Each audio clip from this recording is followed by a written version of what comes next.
Roll call, please, Melanie. Commissioner Matoush? I think you're muted. Yes, I was. Here. Commissioner Zemke? Here. Commissioner Lorenz? Here. Commissioner Chang Crawley? Present. Commissioner Ryring? Present. Okay, we have a quorum. Everyone's here. And so I will now open up the public comment section for people who would like to speak on items that are not on the agenda. And from what I can see, I don't have it. Oh, yes, I do have. I see one hand raised. Is that what you see as well, Lizzie? Sure do. I've just sent a request to unmute. Great. And so this is Chrislyn Geitz from the Half Moon Bay Coastside Chamber of Commerce. Chrislyn, welcome. Thank you very much. I just wanted to give a big thank you to the Harbor for doing such a wonderful presentation last week at our State of the Coastside. Jim and Virginia were fantastic. We've gotten lots of great feedback that people really felt like they learned a lot about the Harbor. So I just wanted to say thank you so very much for that. And secondly, I wanted to let everybody know that next week on Thursday, we're doing our Awesomeness Awards. So we've changed things up a little bit, and we wanted to celebrate the businesses that have gotten through 2020 and made a splash while doing it. And so we'll be celebrating 20 businesses. And if you visit our website, you could sign up. Tickets range from free to a super awesome wine bag. So everybody's invited to come and just really have a Zoom party with us and celebrate the cool businesses on the coastside. So thank you again. Thank you. I don't see any other hands raised, Lizzie, just to make sure that you're seeing the same thing.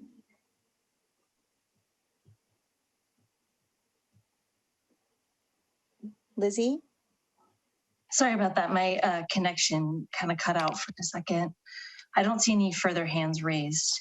Okay, and then I will close public comment and we'll start the regular agenda. And before we get on to the consent agenda, I just want to, and I know that General Manager Pruitt mentioned this to the commissioners, and it's kind of been out in the press, but I want to say that the Coastal Commission on Friday approved the CDP, or the Commercial Development Permit, for the West Trail Shoreline Living Shoreline project that we've been doing for the last 6+ years, pretty much the entire time that I've been on the board. So I want to give a shout out and a huge thank you to the many board members over this time period who have been involved with this project. Including Nicole David, who was instrumental, I think, in terms of lining up the consultants, Brad Danitz, and just getting things lined up. Even so, when she left, and I kind of took over her binder, if you will, everything was in great order.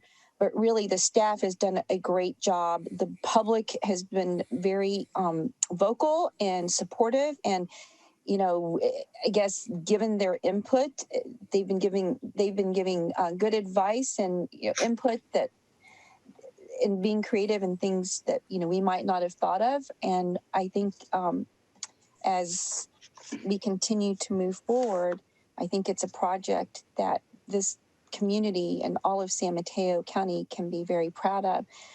I know that the Coastal Commission staff report mentioned that one of the biggest benefits of approving our CDP was this, as they quote in their report, the promise of living shorelines can be put to the test throughout, well, quote unquote, throughout California from our project. So this could be a really great model for other areas to, within California, to protect the California coastline and not just the West Trail shoreline. So I want to give a shout out to, all of the people who were involved, including former commissioners, and a huge shout out to Supervisor Carol Groom, who was also on the Coastal Commission and actually kind of introduced this item. So, you know, she was instrumental in, you know, kind of helping to get this final approval. I know that I was at the Coastal Commission meeting and Commissioner Lorenas was there, and General Manager Jim Pruitt and our consultants, Brad Danitz. So thank you for being there. Nancy, Commissioner Wiring, I think, was also listening in. So thank you for being there. As you know, we were at the mercy of the Coastal Commission's schedule, but it was definitely worth all of that. And I know that, so thank you, Commissioner Lorenas, Commissioner Wiring, and General Manager Pruitt for being there. I think it shows a lot of support that we have from our board and our staff. And kudos to the state of California and San Mateo County residents, because I think we're all going to benefit from this. So with that, I will move us to the next item, which is the consent calendar. Is there a motion to approve the consent calendar? I'd like to pull an item, please. Okay, sure. Commissioner Lorenas, which item? Number 4. Number 4? Mhm. Okay. Is there a motion to approve the other items minus number 4, which would be 1, 2, 3, 5, 6, 7, 8, 9, and 10? Motion to approve. I will second that. Okay. Any discussion? If not, then let's do a roll call, please, Melanie. Commissioner Zemke, Aye. Commissioner Lorenas, Aye. Commissioner Chang Corrali, Aye. Commissioner Wiring, Aye. Commissioner Matoush. Aye. So that motion carries. And so why don't we go to the discussion items and we'll come back and loop back to your item number 4, Commissioner Lorenas. So let's start with discussion item number 11, which is the 2021 ad hoc and standing committee review. Well, we're reviewing that in the assignments. So these committee assignments were based off of feedback that I received and asked for a month ago. And so I assigned committees based on all of the feedback that I received. I just want to, so there are 3 standing committees that are being populated. And since they are standing committees, I would like to suggest that we, my suggestion is to assign the chair position. So for the finance committee, I would like to assign myself as the chair for that committee. For the HR committee, I'd like to assign Commissioner Wiring into that chair position. And for the OPM committee, I'd like to assign Commissioner Matoush as the chair. But otherwise, these are the standing committees and the ad hoc committees and the liaisons. Any questions or comments? If not, we'll move on to item number 12. I have some questions and comments. Okay, please, Commissioner Lorenas. Even though it's very likely that most of the folks that are members of the public that are watching this, it's better if we don't use acronyms when possible. So I would suggest OPM, just put Oyster Point Marina, so members of the public who are new to this know what we're talking about. Just a point of reference, not a big deal. And then I assume that what the district is doing with committees is continuing the concept of not allowing members of the public to sit on committees as voting members. Is that right?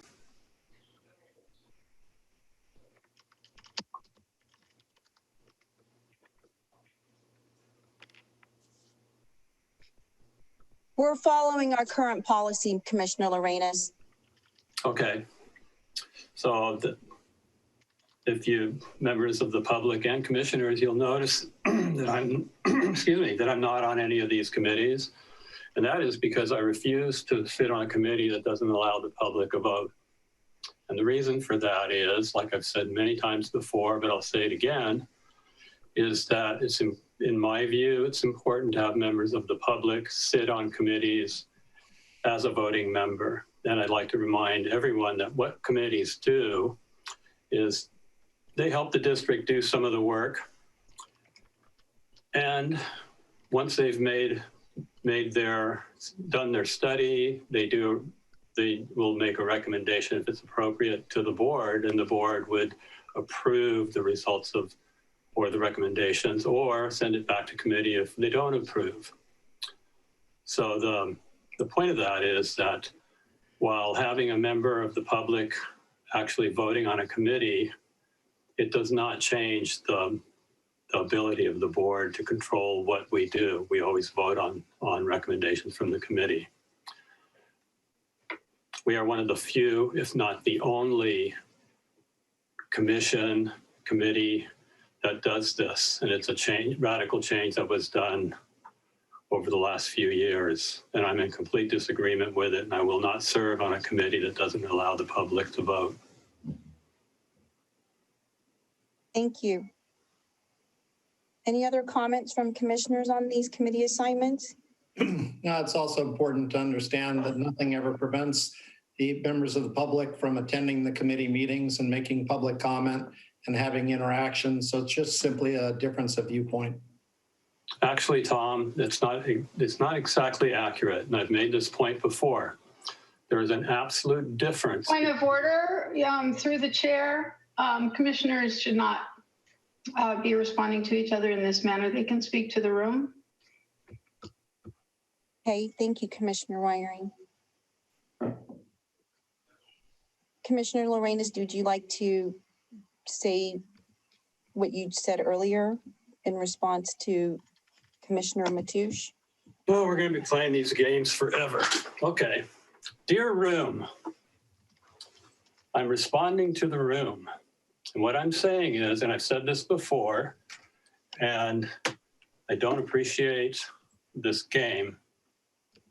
So what I'm saying is there is an absolute difference between having a member of the public sit on a committee and actually have a vote, and having the ability of a member of the public walk into the room and sit there and listen and actually be able to interact back and forth. That's true, but they don't have a vote. So what's offered to the district, to the board, is what the commissioners, and usually it's two commissioners, what they decide to bring up. Now, if you have a member of the public, that member of the public actually has a voice in deciding. And there's another reason for this.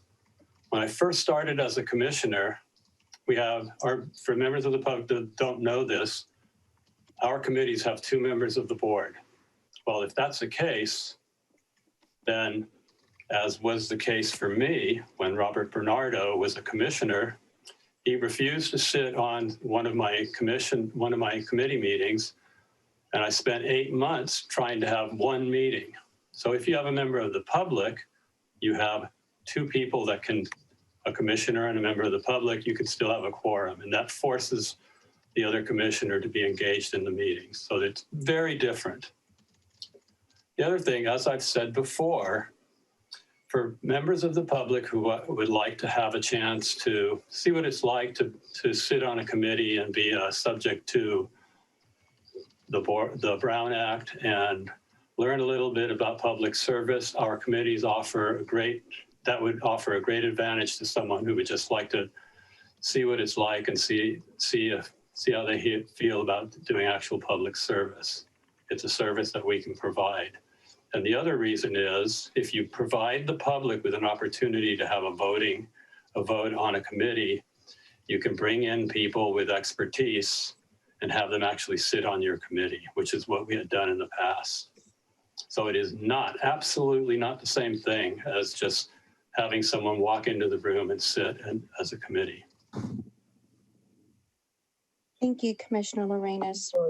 Through the chair, I guess I had a question. Since I'm new on the district, could somebody kind of fill me in on what's the normal protocol that the district's been following as far as, are these committee meetings noticed? How often are they held? Things like that. So, Commissioner Zimke, there was a time when there were no public members because the board believed, and rightly so, that elected officials were representing the public. Then there was a short period of time when members of the public became voting members on standing committees of the commission. the board. And unfortunately, during that time, these standing committee members who were public members started directing staff. And after that, instead of allowing the elected commissioners to do their jobs. So after that, the commission or the board reverted back to its original policy. So we did try this, and the board voted this back to its original policy, which is what we're following right now. Okay. So I hope that helps. Yeah, but the meetings are noticed. So I mean, the public They can knows attend. to be held, things like that. Okay. And they're Brown Act committees, Commissioner Zimke, Okay. which required, Brown Act training. And there were concerns that the Brown Act was being violated during that time. So what we have reverted back to is the original policy. And we tried having these committee structures changed for a little bit. So in the past, when that was done, the commission was actually giving some authority to the public member. Yes, that's correct. Even though the elected commissioners are the ones who do represent the public. Correct. Okay. So these are the committee assignments for 2021, and I would, please. well, I would like to move on to item number 12 because we have a pretty lengthy agenda, Commissioner we do. Lorenas. That's true, but if you're going to rewrite history, I'd like to. I'm not rewriting history, and you've had your say, Commissioner Lorenas. I would like to move to item number 12. History. No, I'm not, Commissioner Lorenas. I believe that's your opinion. I'm giving the facts. So I would like to move to item number 12 so that we can get on with the business of the district. These are the assignments of the committees. And that is the president's. I'm sorry, I'm not done speaking, Commissioner Lorenas.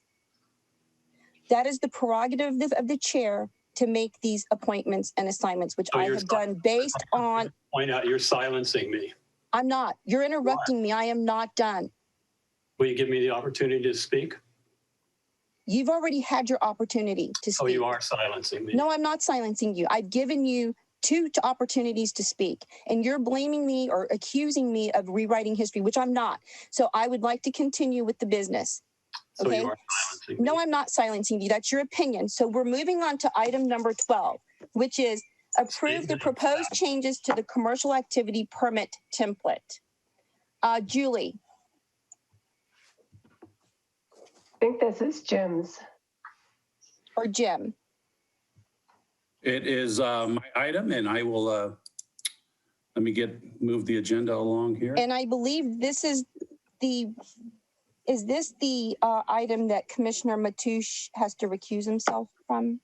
I was just waiting for a shoehorn to get in here to recuse myself. Thank you.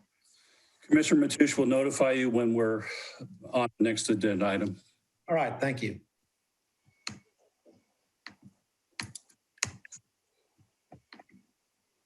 And I'm loading the report now. President Corrali, board members, good afternoon. In January or late last year, we looked into updating the commercial activity permits for charter boats and other businesses that conduct commercial businesses at Oyster Point Marina and Pillar Point Harbor. We developed a draft document and put it on the agenda for January. At that time, after getting some feedback from some of the current commercial activity permit holders, we realized some further adjustments needed to be made to the documents before seeking board approval. So we asked that it be delayed until this board meeting to present the final draft copy for approval. We did redraft the commercial activity permit.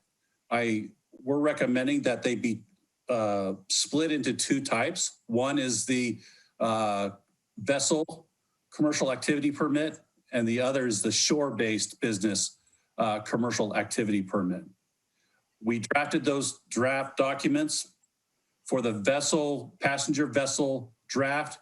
That draft was forwarded to all current commercial activity permit holders that operate passenger vessels both in Oyster Point Marina and Pillar Point Harbor. And for the draft shore-based commercial activity permit, that was also forwarded to all current cap holders for shore-based businesses. We've received the feedback from several captains and one current shore-based permit holder, and I incorporated their recommended here before us today. Some of the significant changes that were raised during the January meeting were that captains were required to be responsible to escort every passenger to their vessel from the pier down to on the docks to their boat. That proved to be difficult to enforce and to comply with. So the new requirement in the cap is written such that captains are now responsible to not hinder the docks as best as possible. And the same thing, we had a requirement in there for passenger vessels to submit quarterly earnings statements. And after further review and some feedback from passenger vessel owners, we don't need to know that information to collect passenger service fees. So that requirement was also removed. Barring any questions from the commission, that's my report beyond the staff reports submitted. Okay, So I just want to make it very clear to everyone that the reason that Commissioner Matoush had to recuse himself is that he has a charter boat business that's within the harbor, and this decision could affect him. So that's why we will now have 4 commissioners discussing this item. So I'd like to open it up to discussion to the other 3 commissioners. Commissioner Ryring? President Chang Crawley, I would like to make a motion to approve the proposed changes to the commercial activity permit templates. Is there a second? I will second that. Okay, then we'll carry on with any discussion. If there are any discussion topics you would like to bring up. I know that we have 2 members of the public with their hands raised. I'd be happy to take public comment now and have the commissioners listen to public comment. And if any commissioners would like to discuss the motion after public comment, they're welcome to do so. So Lizzie, there are 2 hands raised. One is for Bob Ingalls and one is for Captain Smitty. Yes, I've sent a request to unmute to Bob Ingalls. Thank you. Yes, thank you, commissioners. I'm Bob Ingalls, longtime owner of fishing vessels, working in the harbor for well over 30 years. And I owned a half-moon-based sport fishing. I think it's good that you're getting rid of the quarterly reports from the boats because things change. It's added bookwork. But the main thing I want to talk to you here about is you're getting rid of the captain following the customers, bringing the customers down to the boat, which I think has been a hindrance and has been hard to comply with throughout the years. But there should be crew members on the boat. If there's no crew members on the boat, no deckhand on the boat, no captain on the boat's turned off, the boat's lights are off, the crew members should stay at the top of the dock. And that's where I think the problem comes in. When the crew members or the passengers, I should say, come down the dock, they stand on the ramp, they're in front of the boats, people can't walk by. That's where the biggest problem comes in. Not to mention, we're not looking towards the COVID restrictions. People should be at the top of the dock, stand at the 6 feet apart with the mask on, waiting for a crew member who's on the boat to bring them down to the boat. That's the biggest distinction right there, I think, that will make the biggest difference. It's you have some kind of control. And if you book your customers, whether you work through a store or you work on your own, and you book the customers, you have to convey to them the importance of doing it this way and following the regulations, and don't just everybody pile on down the dock and get in the way. That's been the biggest problem, I think, And I think that's where the harbor's hearing the feedback, the negative feedback from. And I'll drop it right there. Thank you. Thank you. Our next public speaker is Captain Smitty. You can put 2 minutes on the clock and unmute Captain Smitty. Lizzie, that'd be great. Thank you. I've sent the request. Thank you. Okay, hopefully you could hear me. Hello? We can. Okay. Good afternoon, commissioners. My name is Captain William Smith, owner of the CPV vessel Riptide. I'm glad to hear that the proposals that I put forth have been largely have been recommended and are being implemented. I wish to thank you very much for that. Though there is one area though that I did not see discussed, and I'm sorry, I'm on vacation working from an iPad here. It was over the per passenger harbor ticket fees, which we are now paying $241 per passenger. This is again, we are paying a tariff per passenger that comes down the dock, and as you've all read in my my letter, this was put in at a time when we were the major impact. Our customers were the major impact on the harbor. They are not now. We represent less than 5% of that the capacity of people walking up and down the docks here. So I'm as I said, this represents to me a tariff that we're paying that is not being covered. Now, I understand there is going to be a separate activity permit that is going to be generated for the off-boat sales. I highly recommend that that you follow that path. So there will be equity between all businesses that are on the pier. And if anything, I would like to also see these per passenger ticket fees reduced. And with that, I will say thank you very much. Have a very good afternoon. Thank you. We have a motion and a second on the table. Any further discussion on this agenda item in the motion in particular, now that we've heard public comment?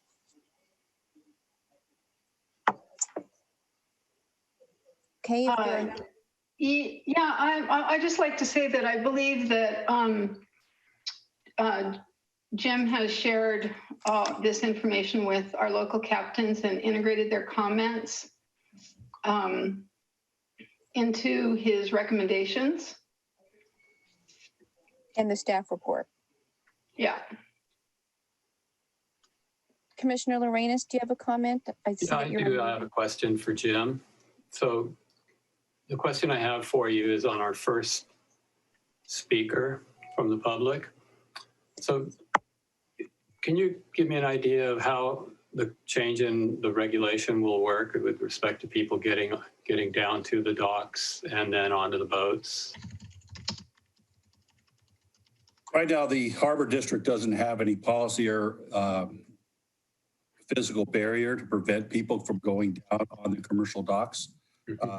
So the policy states that it'll be the captain of the vessel's responsibility to manage the passengers for their vessel.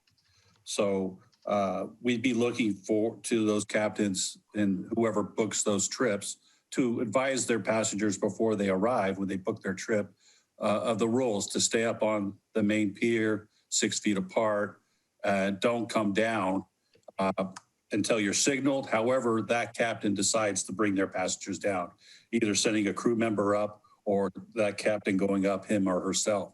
What we're trying to prevent is crowds, and Captain Eagle's right. We're trying to prevent those crowds from blocking the docks for other people to use and remain safe. It is the standard that we all know in this meeting that if a boat owner or a crew member is not on board the boat, you don't get on that boat. Right. So I don't know if that's a problem down there, but if it is, I would lean on the vessel captains to address it in the same way of vessels going down to the docks or passengers going down to the boats when nobody's there. to advise their passengers when to come down. Okay, thank you. There's a motion and a second on the table. If there's no further discussion, Bill, do you have any, Commissioner Zimke, do you have any? I'm fine. Then let's do. President Corrali, Yes. Bob raised his hand again. I think he wants to respond. Okay, Tricia. I might have misquoted him. Oh, okay. Okay, Mr. Ingalls. Sending you the request now, Mr. Ingalls. Okay, thank you. I realize it's probably a little bit out of line. I thought this was going to be on a separate issue, but it's not. So I would like to kind of go back and talk about the ticket price for the per customer and give it a little history. So back in the mid 80s, I was on a citizen action committee that the harbor used to have with a lot of us store owners, charter boat, commercial guys. We had an action committee, and this came up a long time ago where the harbor wanted to charge something for the charter boats because we were the biggest user of the harbor at the time. And we were fighting the surcharge for the tickets, but the issue of parking meters came up, and they were going to seriously put up parking meters, and this in the harbor, and this went on for years and years and years. And we could never, we seemed to resolve this issue to make it equitable, fair and equitable for all the users in the harbor. And so the charter boat per person came in and was in for a number of years as this issue kept revolving. And finally, I come up with the idea to put a gate in up there where you first turn in off of Capistrano, come into the harbor, put a gate in where you can maybe have a ticket given to everybody in a validation or something if you went to a business, and everybody agreed that was probably the most fair thing to do it. Paying for the parking was not a fair idea with everybody's mind. And I would assume if this is going to continue as the way it has been, then I'm sure it has to be fair across the board. I mean, Oyster Point, I know some guys have fished 6-packs out there. I don't know if they're legal. I don't know if they're signed up on charter boats. I don't think we have any there right now at this point. Ferries, I mean, I think we have ferries. They pay it per passenger. So I think there's other ways we could look at this, and I'll drop right there. My time's up. Thank you. Thank you. So, Jim, we do have an ad hoc committee on revenue and income. I mean, I'm ready to vote on this, but if you think that maybe we need to bring this into a committee discussion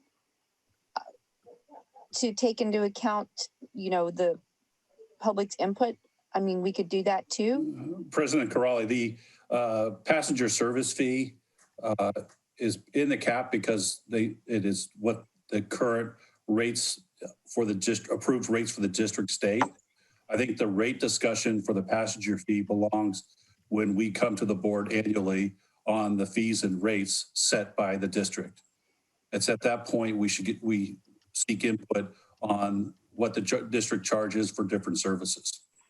And that's the proper place for that. Okay.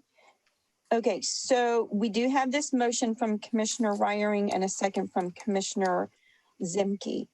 So why don't we take a vote as to approve the changes to the commercial activity permit, the proposed changes, if there's no other commissioner discussion. Roll call, please, Melanie.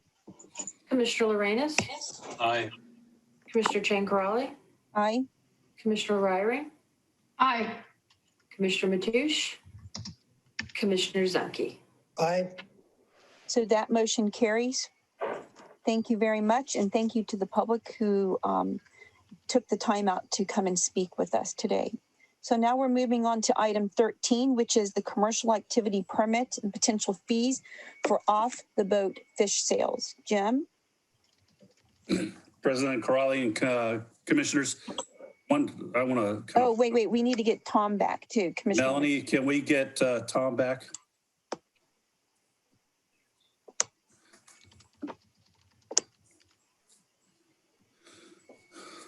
I've just reached out to Commissioner Matoush to let him know that we've finished that item. Thank you. Thanks.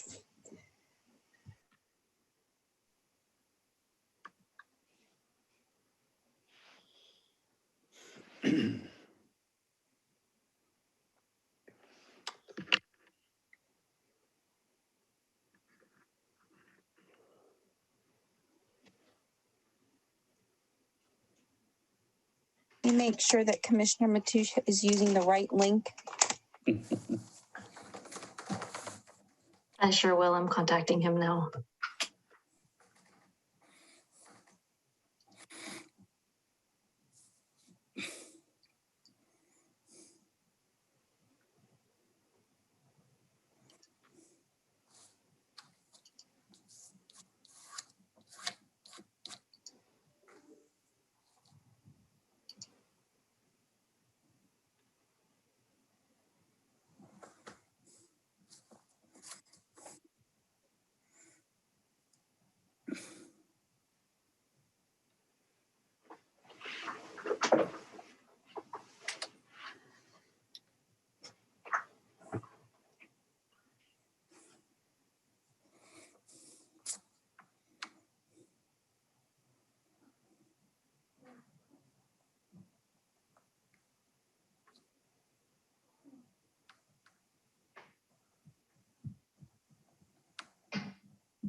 You know, Jim, I think that we should, oh, there's Tom, Commissioner Matoush.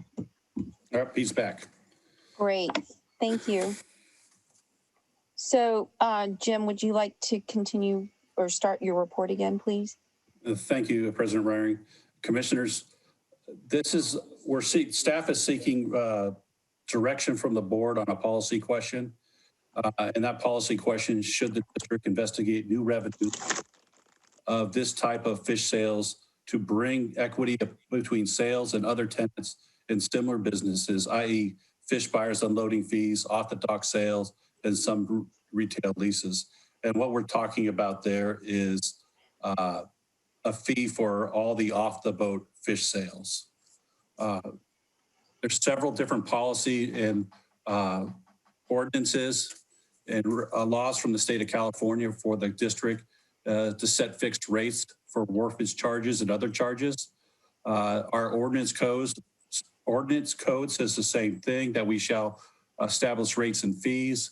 And to enforce on those rates and fees, we also have an ordinance code that requires commercial activity permits for commercial activities. Finally, we have a ordinance code that allows us to also issue limited commercial activity commercial activity permits for activities that are specified in limited duration. Currently, the district allows off the boat fish sales directly to the public from boats. And it is a very popular program and it has grown exponentially over the years. Right now, the boat owners or the captains submit for a limited commercial activity permit for that every year, and we issue that limited commercial activity permit to sell the fish. Some of those permits are valid all of them are valid for all year, and it's not limited in time or scope. Currently, as a comparative, passenger service fees for passenger vessels are currently $2.41 a piece. In fiscal year 1920, the district received $2,400 for permit fees, in addition to the $22,891 in passenger service fees. Fiscal year 18-19, the district received $3,870 in permit fees from passenger vessels, and we received, in addition, $28,359 in passenger service fees from those same vessels. Off the dock sales, for the permit fee only, because they do not pay a percentage or passenger fee, is limited to $276 per permit. And the total revenue received for off the dock sales for 2020 was $11,592. And that was permits only. The tool of the limited commercial activity permit, again, is supposed to be restricted to just a limited scope and duration, like a weekend or a week. Never intended for long-term. And I think over time, the off-boat sales have turned into an annual event, not necessarily specified dates. And I don't think the limited activity permit is the proper tool. It is my belief, based on our ordinances, that full commercial activity permits should be issued to the boats that are engaged in off-the-boat sales. I drafted for discussion only, a draft concept commercial activity permit for off-the-boat sales that I've included in this staff report for consideration. I'm asking the board to approve that permit today. Again, it was only for discussion, and I'm looking for direction from the board if they want to pursue this avenue or look into the equity of what we charge other commercial activities in the district compared to what is charged for off-the-boat sales.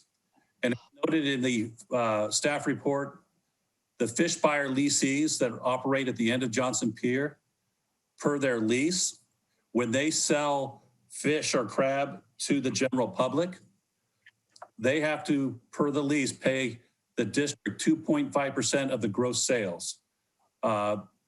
During fiscal year 19-20, that was only $293. And then for fiscal year 18 and 19, that was $411 for the 2.5% from those gross to the public for off the dock. I'm assuming with COVID that might have changed. Those numbers will go up this year, but that was the historical amounts that we received from them. The other commercial activity permits, such as the kayak shop and the individual who sells wood carvings, all pay percentages on top of their base cap fees. So in summary is, should the district investigate this revenue type for off-the-boat fish sales, equity between the sales of other tenants and similar businesses? Should we just continue with the status quo? Okay, so it looks like we have a public comment. I'd like to open it up to the public comment. And I believe our first public comment is from Tyler Butler. I've sent the request to unmute. Thank you. Thank you, Mr. Butler. Yeah, can you guys hear me? Yes. Okay, good. Yeah, so I'm a little concerned with the idea to put something in place that takes more money out of a fisherman's pocket, or not necessarily pocket, but business. I'm sure you guys are all aware we're already being hindered quite a bit with loss of fishing season time and a lot of other things, you know, COVID-19, everything, loss of sales. Not to mention the fact that, you know, this year, well, every year the price for permit, you know, fish and wildlife permits, licenses and everything goes up and nearly doubled this year from last, which is, you know, in excess of $1,000, you know, just for the annual renewal fees. You know, now we get hit with this, you know, and on top of the fact that, you know, Fish and Wildlife has a permit required for doing the sales, and it's like $120. Your guys' is $270, which is quite a substantial amount more to do the same thing. We pay a pretty good premium for slip fees every year. There's like a minimum amount of permit parking spaces for slip holders. I'm just I got a few complaints here. So anyways, you guys are taking quite a bit from us, and the resources available for us, like this working harbor doesn't have any storage for commercial gear like a lot of working harbors do. When we leave, to fish in other ports and you guys rent out our slips, you pocket all the money. You don't give any kickback for our monthly slip fees. There's a lot of things that these other working harbors allow their commercial fishing fleet that we don't get here. So now you're talking about taking more money out of an already greatly impacted industry. And I guess maybe that just puts some things into perspective. Thank you. Thank you. I see another hand raised for Jake. Lizzie, you can unmute Jake. I've sent the request. Thank you. Hi there. Can you hear me okay? Yes. Yeah. Also a commercial fisherman like Tyler. Just wanted to chime in with a few thoughts. I understand the desire for the harbor to generate more revenue, and this is, in my opinion, low-hanging fruit. And I would highly recommend that this gets redirected or dropped in terms of putting another financial burden. As Tyler already mentioned, the off-the-boat sales permit from the harbor went up this year. It goes up every year. The cost of staging crab pots in the unused parking lot, the upper lot, has gone up in the last couple of years. And those are expenses that, we have to incur going up every year. And I think if you want to talk about, there was mention of a level playing field between the different businesses that operate, in the harbor. You're talking about the wholesalers who do resale sales. You're talking about guys like me who do just retail sales off the boat. And you're talking about the charter boats. I understand the desire for equity among all the businesses. However, in order to produce a truly equitable system, you have to analyze each business on its own and the expenses and the overhead that those businesses have, because you can't just assign a tax to a business not knowing how that tax impacts their business. So that's just a couple of my thoughts about it. Again, thank you for your time. Thank you. I see no more hands up, so I'd like to open up the discussion to the commissioners.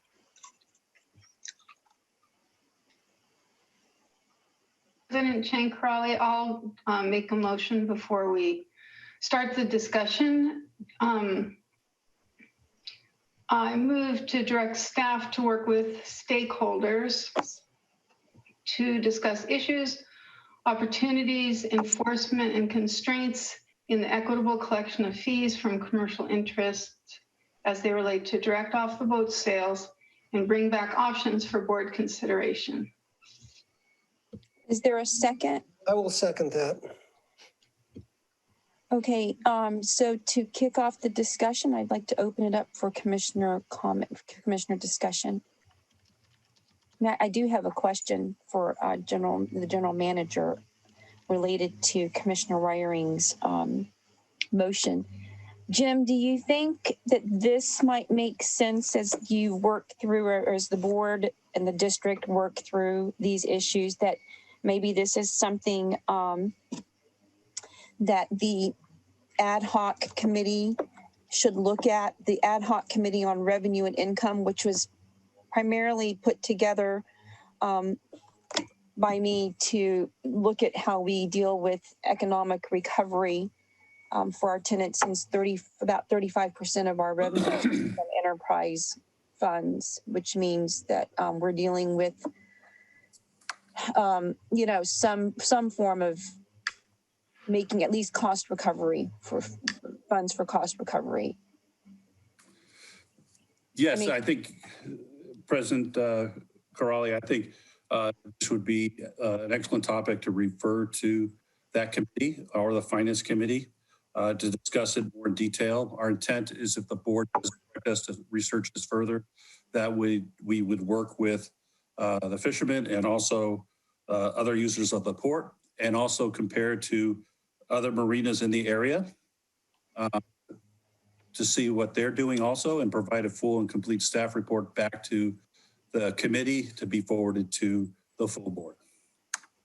Okay, so just a reminder to everyone that these committee meetings are public meetings, and even though ad hoc committee meetings don't necessarily have to be in strict compliance with the Brown Act, I do think that since this is an important topic, that we probably should have public notice for this particular item to be considered by, or to be discussed at that committee level. Jim, so if you don't mind, if we take this back to the ad hoc committee for revenue and income, that we notice this properly so that people can come and make comment. Number one. Number two, Commissioner Ryring, your motion says to bring back options to the board. So do you want to maybe amend this if you believe that it's the right place to go for discussion into the ad hoc committee of revenue and income, where we do the committee work and then bring back options to the board? If so, I don't know if it matters that we amend the motion to include the ad hoc committee or not. Trisha, I don't know, do you have any say in that? I'm open to that. I'd like to ask Jim if he feels that the finance committee or the ad hoc committee would be the most appropriate committee if we do bring it back to committee.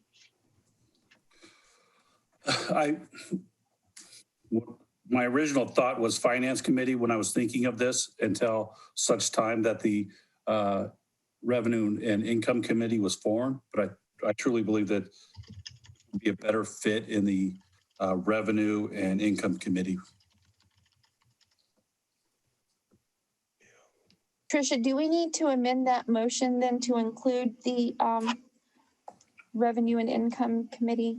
Or I think just for clarity, you could restate the motion to include giving direction for staff to investigate this and take it to the revenue and income committee, just to make it more complete. I mean, we can have further discussion on that too, Commissioner Ryring. I don't want to put you on the spot, and I'd be, happy to include all of the commissioners' viewpoints on this. So it's up to you, but I mean, we can open it up for more discussion as well. Commissioner Mateusz? The staff has done a great job in talking with people at various times. I don't see that there's any issue with staff working with people, the revenue and income committee working on things sooner rather than later. I don't want to see this thing just languish forever. Okay, Commissioner Lorenas, do you have any comments? Yes, I have a question for Jim.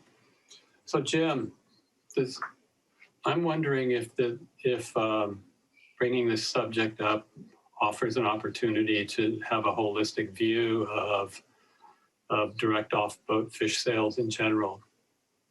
How we do it, are there any changes that need to be made, what the public thinks about it, what the folks that are selling fish to the public, give people an opportunity to weigh in. I believe it does, Commissioner Lorenas, in the fact that the draft commercial activity permit that was drafted for discussion only addresses a lot of those issues in which how they're conducted, when they're conducted, how they have to maintain their product, how their product could be sold, is all included in that cap. Yep. And under the state regulations or state guidance that we received. So most definitely when we're discussing the specifics about the cap, that'll all be in public, and we'll encourage public participation on those topics. Okay. Commissioner Zemke? Yeah, I'm in favor of this. I know it's probably an appropriate time to look at the equity issue and who is paying their fair share. And I do understand that the off the boat sales have increased drastically over the years, although I've never been there to witness it, I think this is an appropriate thing to study. Commissioner Ryring? Yeah, President Chang Crowley, I just also, in support of my motion, I just want to say that my impression is that we're just working to get this a little more self-sustaining. It's extremely expensive to run a harbor on the limited commercial activities that we have. So I'm very supportive of staff working on this matter and trying to bring us up to date. Okay. So my comment, I mean, I would agree with that too, in thinking about this again. But I do want to say, Jim, for me, this is a safety issue too. You know, I was out on the pier a couple of weeks ago, and I saw a lot of, you know, I mean, people selling crab and sea urchins and like from the back of their trucks, and the trucks were completely lined up against that south portion of Johnson Pier, and it became, and you know, and it was packed, not just with the trucks but with people walking, you know, there buying fish, buying crab, whatever. And it just struck me that, you know, from a safety perspective too, I think that is an angle that we need to look at as well. So that would be from my perspective. I'm not sure, you know, where we are, you know, with allowing these types of sales, whether or not there's a permit. But I also think that being able to sell from the pier, or, you know, and paying is kind of like a license. It's a privilege also. And while I understand the plight or the concerns that some of the members of the public have brought up, you know, there are also tenants who are paying what they should be paying in compliance with our permitting rules and our process. And I think the equity issue is a strong one that we need to look at, because as an enterprise, if this is the enterprise side of our budget, it needs to be at least, you know, making some money to deal with cost recovery. And I think that bringing this back for a discussion would allow us to look at the safety aspect and the enforcement aspect, because I'm not sure, you know, how these kinds of off the boat sales are being enforced if they're not permitted. I just don't know. But I don't know how long COVID's going to last. I don't know how long, you know, we're going to be restricted in terms of social distancing and all that. But I do know that when I was out there a couple of weeks ago, you know, with my mask on, socially distanced, it was not a safe place to be. So I would like our discussion to address the safety issue and the equity issue, and the fact that we are an enterprise district for this part of the budget. And, you know, because I don't believe that San Mateo County residents should be subsidizing, you know, people who are not in compliance, businesses that are not in compliance with our policies. I mean, everyone is struggling right in their own way, or in his or her own way, from the pandemic. And so we need to be very cognizant of the fact that this part of the budget is an enterprise part. So I think that we need to, you know, get more information and kind of lean towards that way. And just fill in some blanks there. Those out of the pickup sales, those are not permitted activities. They're not allowed, and we do our best to stop those when we do see them. Sometimes we're challenged with language barriers, and we're developing tools to deal with that. And the district's currently working on a Johnson Pier safety plan that will address some of those safety concerns that you have, that many have, with pedestrians, trucks, forklifts, and semis, all utilizing Johnson Pier at the same time. Okay. So we do have public comments again, 2 hands raised on this particular issue. Captain Smitty? I've sent the request. Thank you. Thank you for taking my request. And again, thank you very much for addressing this issue. Part of what I'm seeing here is with such a disparity between what the district received, $411 versus what the CPVs have paid, which is almost $30,000 here. I would ask that while you're reviewing the sales, that you bring some equity and waive our ticket fees until there is parity amongst the groups here. Again, we are being charged a tariff and having to subsidize these other aspects. It's not fair to us to have to be continuing to pay while these others are getting carte blanche and moving forward with it. As the commissioner says, there has been a huge increase in the public on the docks, and I'm glad that that you commissioners are starting to address this, but I would just ask that the harbor ticket fees be waived so there's equity amongst all groups. Thank you. Thank you. Tyler Butler? Sent the request. Yes, hello. Anyway, thanks for let me talk here. Based on what Virginia was saying, I just wanted to kind of rebuttal that a little bit. I have, in my experience, not seen anybody selling out of the back of their pickups. I believe what she saw was, commercial fishermen loading and unloading maybe whether it's their product or certain items in and out of their vehicles, because that is a loading zone. That is what it is for. Another reason why all those trucks are parked there is because of, like I mentioned before, the lack of permit parking allowed for the slip holders. So that really needs to be addressed. If you guys don't want us parked there because the regular parking is overwhelmed, and then we have not enough permit parking slips for the slip holders, what do you expect us to do? We end up parking there so that we can access our boats and run our business. On the other hand, I'm not sure if it was Smitty or one of the other charter boat captains that had mentioned before that they had tried to implement parking meters or paid parking meters for the revenue that you guys need.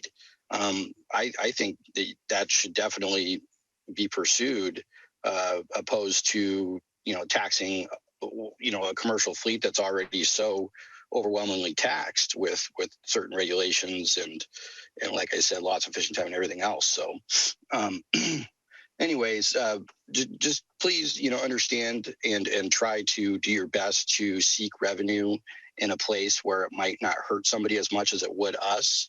Like the parking meter might not discourage the people coming down to buy product if they only have to pay a few bucks to come down and buy what they want. Or just come visit the harbor and view everything because, let's face it, it's a public area and everybody wants to come and enjoy the beauty. So anyways, those are just a couple thoughts. Thank you. Thank you.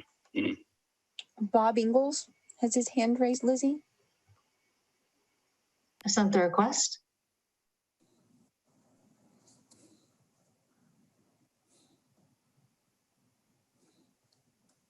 Mr. Ingalls, I've sent you a request to unmute.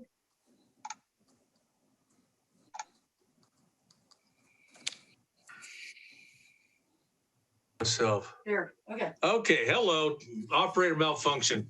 I would just like to make a quick little comment here that back in the mid 80s and early 90s when we had the Citizens Committee, we were against the parking meters, just to make it clear, because we think the public would not like the parking meters. Most places you go to, most harbors you go to, if you have parking meters, people complain. I know I always did when I went and visited somewhere. But to have an arm where you could park and pay for your day and get a validation, if you go buy some fish, if you go into the restaurant or the bar, or if you go into the tackle store or whatever you're going to do, you get a validation for your time there. That's not quite so bad. You're not really forking the money out. And that's what I was talking about, just to make it clear that all of us, John Keppen, who was on the committee, Heidi, was on the committee back then. We just try to come to a conclusion where all the working groups, all the people in the harbor kind of felt something good about something. And the parking meters were definitely no way. They were out. Nobody wanted them. People were talking about putting glue in them so they didn't work. They weren't going to happen.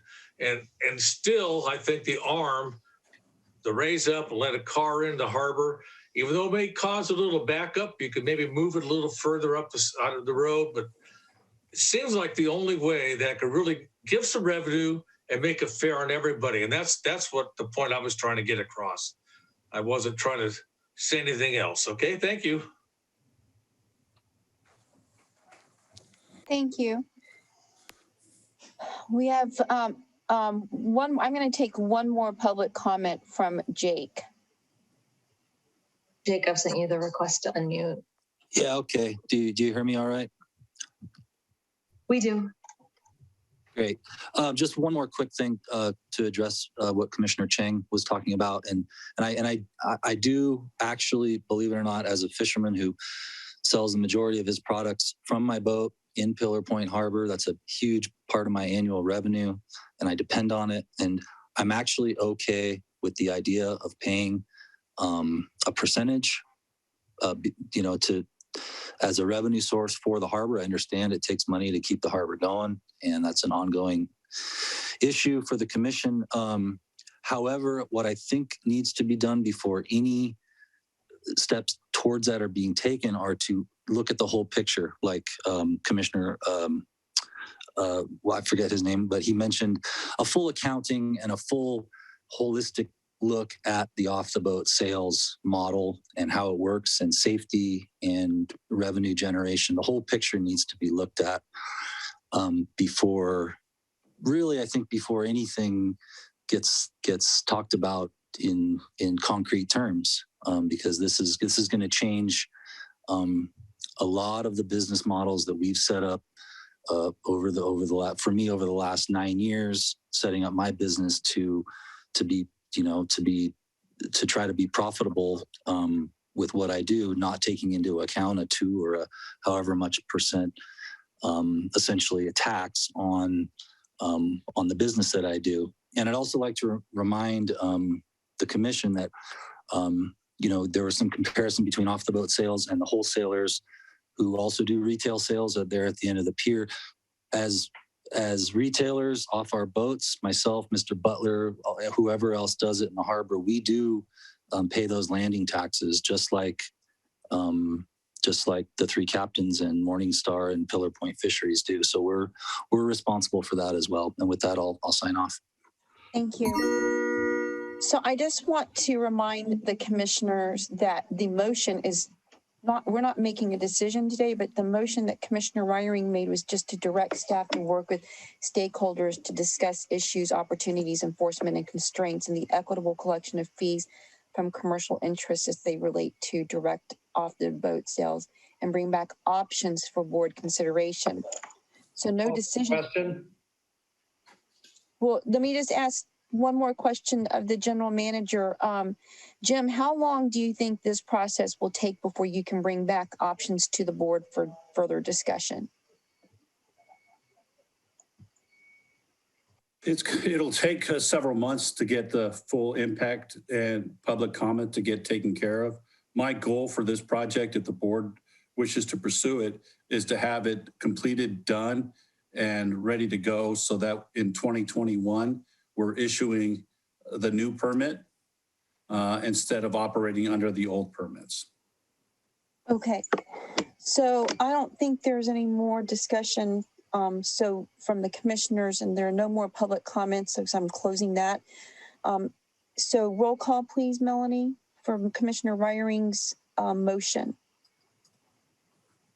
Commissioner Chang Crawley? Aye. Commissioner Reiring? Oh, I think you're muted, Commissioner Ryring. Aye. Commissioner Matoush, Aye. Commissioner Zumke, Aye. Commissioner Lorenz. Aye. That motion carries. Thank you very much. And thank you to the public who came here and took time to speak. So we will go to the next item, which is item number 14, which is the master plan development request for proposal. Jim. Good afternoon again. This issue is our agenda item is the master plan development request for proposal. And we're requesting that the board consider staff recommendation to enter into an agreement with the preferred planning consulting firm resulting from the evaluation of responses to the RFP.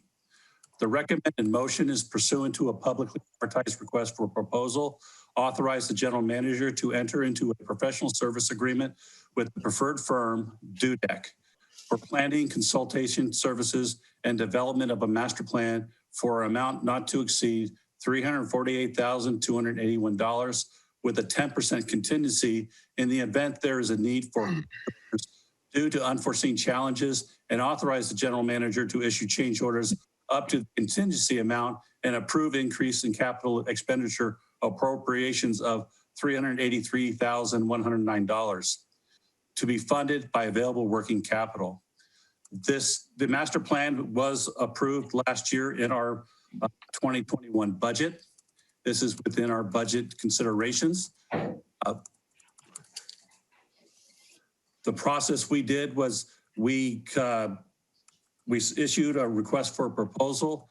Last year we received one response.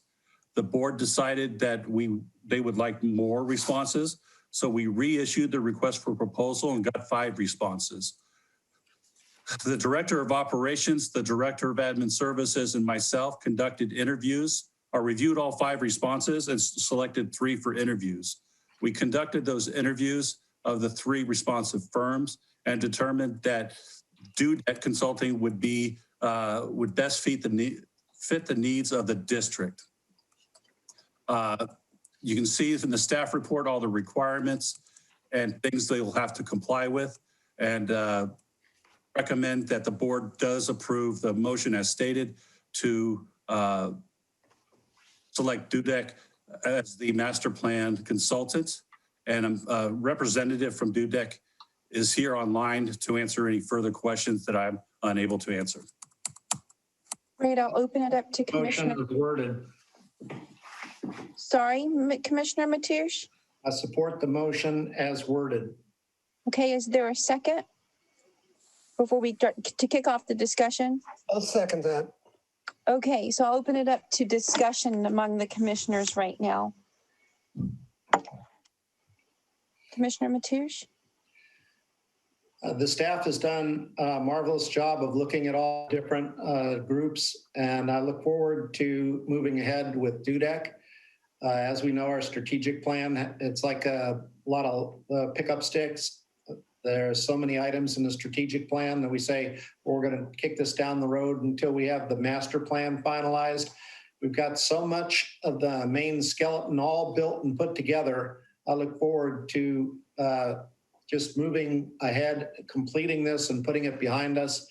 For years and years and years, we've talked about lack of a strategic and all these different plans. Let's get this into effect and show the public that we're moving ahead in the right direction. Thank you. Commissioner Zimke? Yeah, I've looked at this. I think that this is a good choice from what I've seen. Okay, Commissioner Lorenz?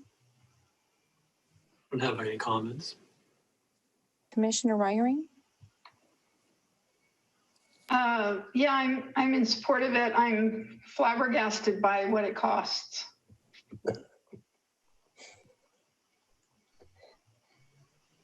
But you're in support of it with the I'm assuming that this is what it costs to generate a master plan, given all of the information that we already have about the direction that we're going and our strategic plan. And I mean, I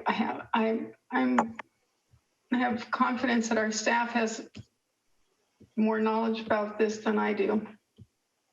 Well, so Jim, would you like to address that or have someone from DUDEC address the cost issue? I mean, it's in the attachments, but yeah, I could break in and just say that sure, thank you. That of John. course cost was with these professional services for a master plan, cost was something that we were able to take into consideration when choosing the firm that best fit the district's needs. And I will say that one of the competing firms' cost proposal was over $900,000. Oh my God. So yes, cost was considered in the comparison of all 5 firms. Okay. Commissioner Riley, you just unmuted yourself. Do you care to make a comment? Thank you, John. Okay, I don't see any public comments. So if there are, I would like to make one more round. Yes, Commissioner Lorenas. Maybe John or Jim could take this, and what I'd like you to do, if you can, is give an idea of the public what is involved in working on a master plan, because clearly some folks don't really know what the process is and why. It might give folks an idea of why it's so expensive. It's not just a matter of writing a bunch of stuff down, making a list, and then approving it. The master plan process is a very complex and in-depth dive into the district itself.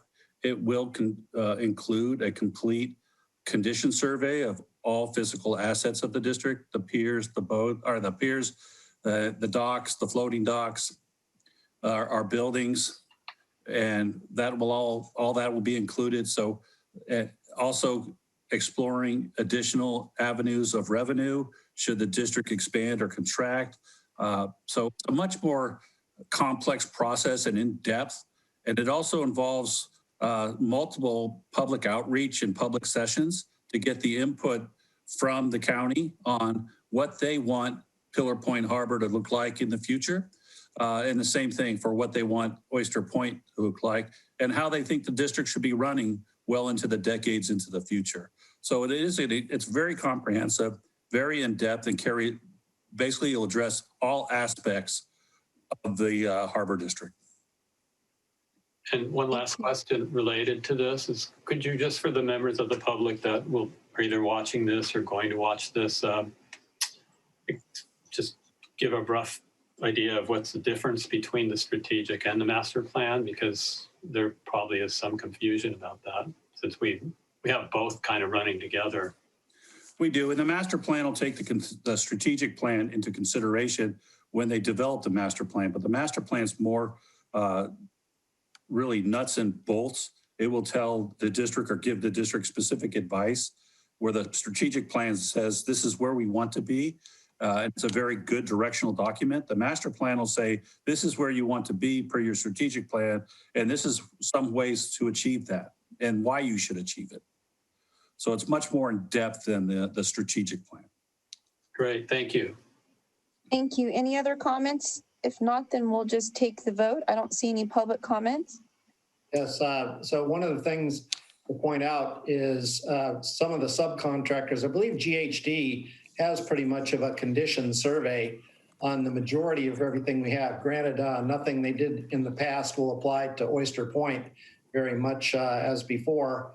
However, there's significant progress being made. Many times in the master plan, you'll have a 5-year, but you have an annual update. So you measure where you were, what you're doing, and the direction you have to go. Public should be able to say, well, in November of 2022, these items should have been completed, and staff and the board will be able to address why or why not. So it's an extremely valuable thing for an operating document for this enterprise. And the other, if I may, President Ferrari, the other great option with the master plan is when we apply for grant funding, they many times look for is this within the approved strategic plan for your organization and within your master plan, to show them that we have consistency in the projects that we say we're going to do and the projects that we complete. So it's a very valuable asset for that. Thank you. Any other commissioner comments? If not, let's take the vote. Roll call, please, Melanie. Commissioner Ryring? Aye. Commissioner Matoush? Aye. Commissioner Zemke? Aye. Commissioner Lorenz? Aye. Commissioner Chang Corrali? Aye. The motion carries. Thank you very much. Thank you for your presentation, Jim. And then we'll move on to item number 15, which is the Pillar Point Harbor Retail Space ADA Public Restroom Project. And John Moran, I think this is your item to report on. So if you'd like to kick off the report, that'd be great. Yes, this is a recommended motion.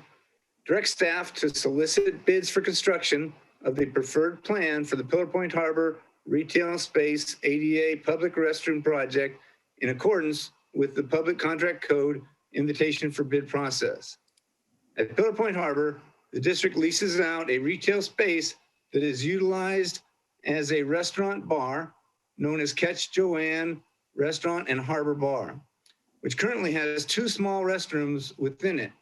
The 2 restrooms are too small and inadequate to ensure equal access. In an effort to bring the restrooms into compliance with ADA requirements, staff publicly advertised a request for proposal to bring on a professional architectural design firm.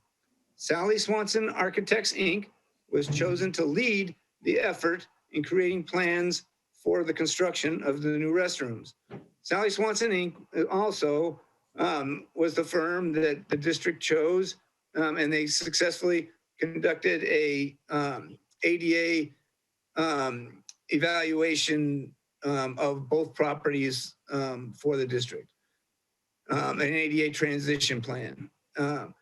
Sally Swanson Architects worked to develop several restroom location design alternatives, reached out and conducted meetings with stakeholders, and hosted a virtual public workshop meeting to gain further public stakeholder input.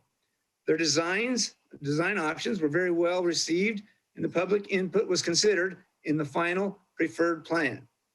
The Sally Swanson Architects team will now provide a project update and explain the preferred plan detail. If the board requires no substantial changes to the proposed plan, we can move forward with finalizing the plan, permitting, and soliciting bids for actual construction. Actual construction costs will be determined by competitive bidding within the Public Contract Code invitation for bid process. A rough engineer's estimate was construction costs somewhere in the neighborhood of $673,000. Once construction bids have been received and evaluated by staff, staff will present the lowest qualified construction bid for board consideration before any construction authorization would take place, before entering into an agreement with a contractor. All right, we've got Sally Swanson from Sally Swanson Architects. Sally, you want to lead off? I do.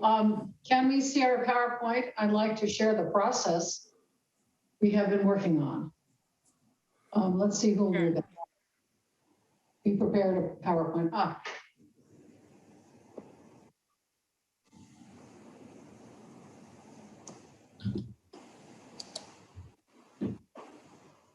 Alice, could we see the first one, not the last one? Yes. I know. I'm trying to get that PowerPoint on. Here we go. There we go. And I'll just tell you to move from one to another. We would like to thank the board members for awarding Sally Swanson Architects the opportunity to create an equitable Pillar Point Retail Center. It's been an interesting experience. Next one, please. Here I am, Sally Swanson. I specialize in architecture and in planning. and was really very excited about this project. Of course, I'm a sort of an ex-surfer, so Mavericks came high on my list. I'd like to share with you our project manager, Xiao. He'll be leading the project, and he's here with us today if you have any difficult questions for him. We have our project architect, Kathleen Wong. She has enormous experience actually in creating accessible design. Alice wanted to come along. She'll be your project designer. And we also have Rosmek. He's participating somewhere, and he's our construction manager. So he'll make sure that we design something that really fits your site and reflects the cost we projected. Next, please. Alice. So what we'll do today is we've had our introduction. I'd like to share the design schemes. You know, we were presented with 3 different design schemes and we worked on them. Then we'll give you a design scheme comparison table. We'll show you the various methods and ideas and what made our final design succeed.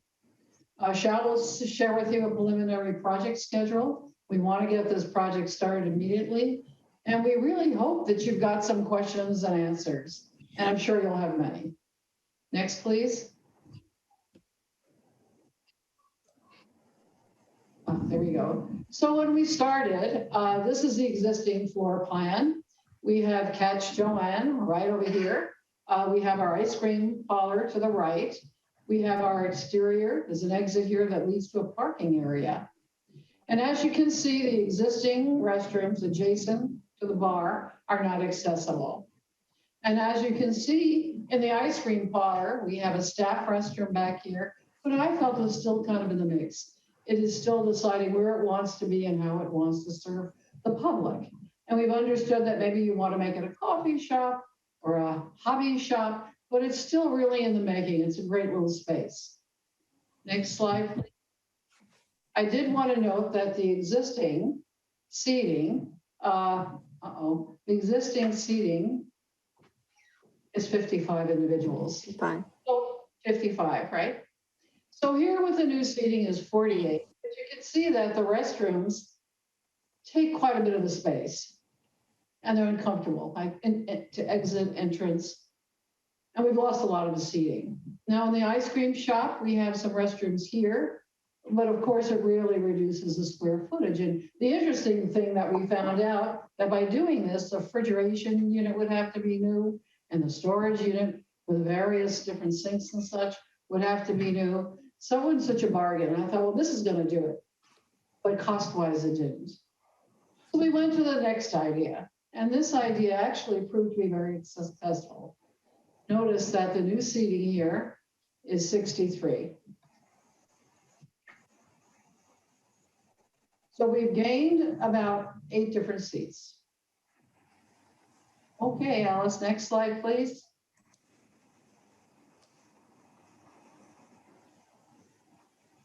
So here are the restrooms outside. We felt that we would show it first sort of topographically. Here's the parking, here's the stairs, and this is where they'll be located.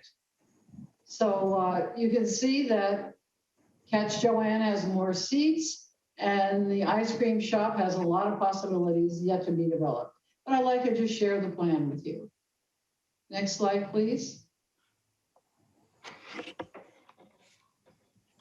So as you can see, what we wanted to do was to make an exit from Catch Joanne, as well as hopefully from the ice cream shop. This would be a private restroom. We don't want the public to use it. It's just for Catch Joanne and the ice cream shop. We did a thorough code research and we found out that the women's needed 2 units, 2 water closets. We also looked at the men's and found out they needed a water closet as well as a urinal. And the nice thing we learned in our community meeting, was that we didn't want any hiding places. We wanted to bring the building close to the existing building as well as the stairway. But this would be a restroom. You just leave the restroom or leave the ice cream shop and utilize the restroom. And this sort of was voted on our community meeting to be the best solution. So let me explain why we think it's the best solution. Next slide, please. In scheme one, within Catch Joanne, obviously it's least expensive, but we've lost valuable space and seating, and it makes the restaurant very, very congested. And what I thought was great about the restaurant was actually the bar. Eventually we'll get to utilize it again, we all will, but that was really condensed in a tight space. So putting the restrooms in there was not, to me, a very successful solution. I kind of liked scheme two. It had better circulation. You had flexibility to expand and gain valuable space and seating in the restaurant, but it really reduced the space in the ice cream shop. And I just think that's kind of a gold mine, as I see more and more of the public are coming to Pillar Point. We really love the area. And this is a place to really develop the ice cream shop into something wonderful. It was, to my surprise, moderately expensive because all the new units we were going to bring in. And I understand there are leasing terms that need to be resolved with your board. So why do I think scheme three is the best? First of all, you can do wonderful things in the restaurant. You have better circulation. You provide a lot of flexibility to the district. And if your master planner says, hey, you need a new building, you got to start. You've got a new facility. You don't have money you put into your old building to make it a new building. So you're investing money that'll work for you. Once again, you gain valuable space and seating in the restaurant and in the ice cream shop. So I think it's a great investment. So what are the cons? Well, it will be additional site work. It is more expensive. It will be a time-consuming approval process, and there will be extended construction. But I think it's a really valuable asset for that area. And it should work well with both of your facilities. And of course, you can add on, the way we've designed, you can add on as you renovate.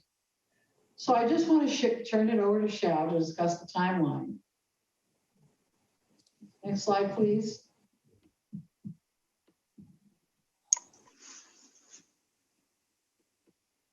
Xiao, do you want to take it away? Yeah, sure. Thank you, Sally, and good afternoon, Commissioner. My name is Xiao Chen, and I am the SSA project manager for the Pillar Point Retail Center 88 restroom project. And SSA anticipate completing the project within 15 months from start to occupancy. Today, the design team has evaluated the site and building condition and developed a free conceptual design scheme, as Sally just shared with you. And we also conducted a virtual public workshop held on last month to receive feedback from the committee. And our team is here today to share the finding and make recommendation on the preferred restroom location to the board for authorization to proceed with design phases of the project, which will include schematic design, design development, and construction document. And then upon approval of final design document by the county planning and CDP, Coastal Development Permit Department, the project will go out for bid for construction, and the SSA and its engineer will then oversee the entire construction process until project completion. And throughout the project, we will continuously review the work, and adherence to the program keeps the project on time and on budget.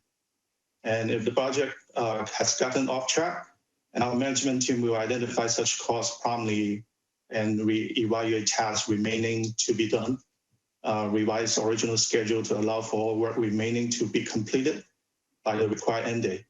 Of course, we will closely monitor and control performance for the remainder of the projects. And next slide, please, Alice. With that, we hope you've got some wonderful questions and we'll provide the answers. And this is a commitment to developing that area.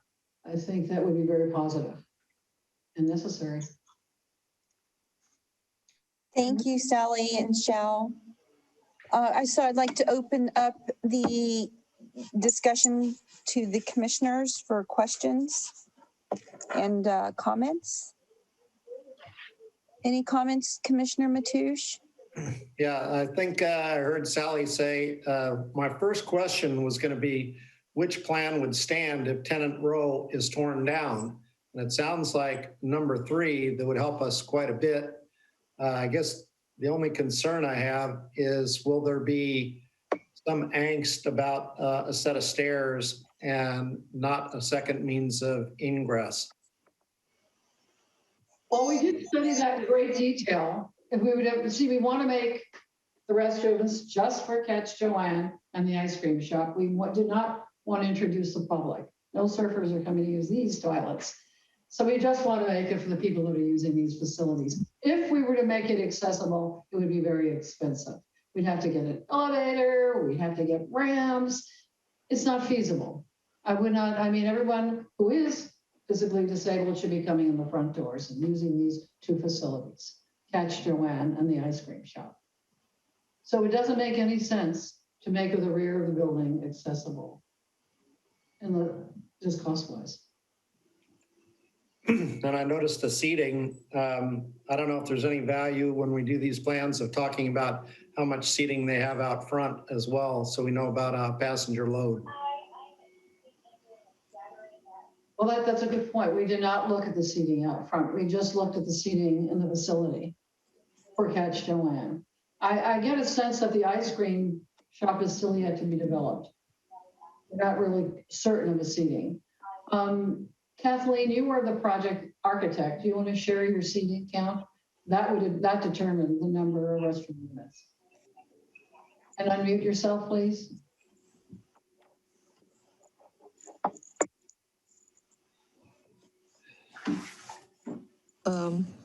Yes, the number of occupants that we use for scheme 3 is it was depending on the fixed seating inside the restaurant. It was not fixed seating inside the ice cream shop. There was fixed seating inside the restaurant and then the bar area, but not the outside. We didn't count the outside. So remind me, Jim, the ice cream shop is not at issue here. It's Catch Joanne. Is that correct? Correct. The ice cream shop is a separate lease. It's not under consideration. We did want to make sure that we looked at all options. One option with that building could have been putting the restrooms in the ice cream shop to service Catch Joanne and the Harbor Bar. But that really proved to be quite expensive also, and doesn't add any, as to Commissioner Mateusz's point, protection that if we do redesign the entire tenant row building, we can reintegrate that restroom.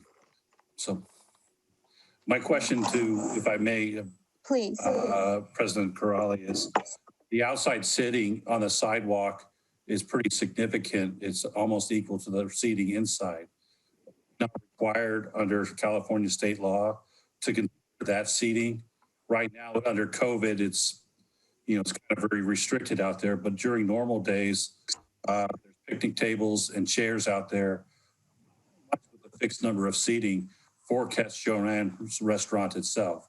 So we have to consider that in the number of restrooms, or number of passengers or customers for the number of restrooms.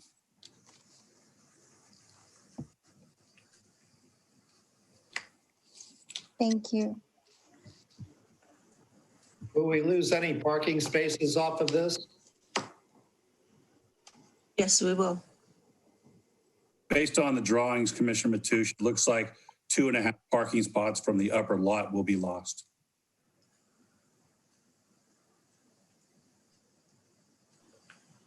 Commissioner Reyes, do you have any comments or questions?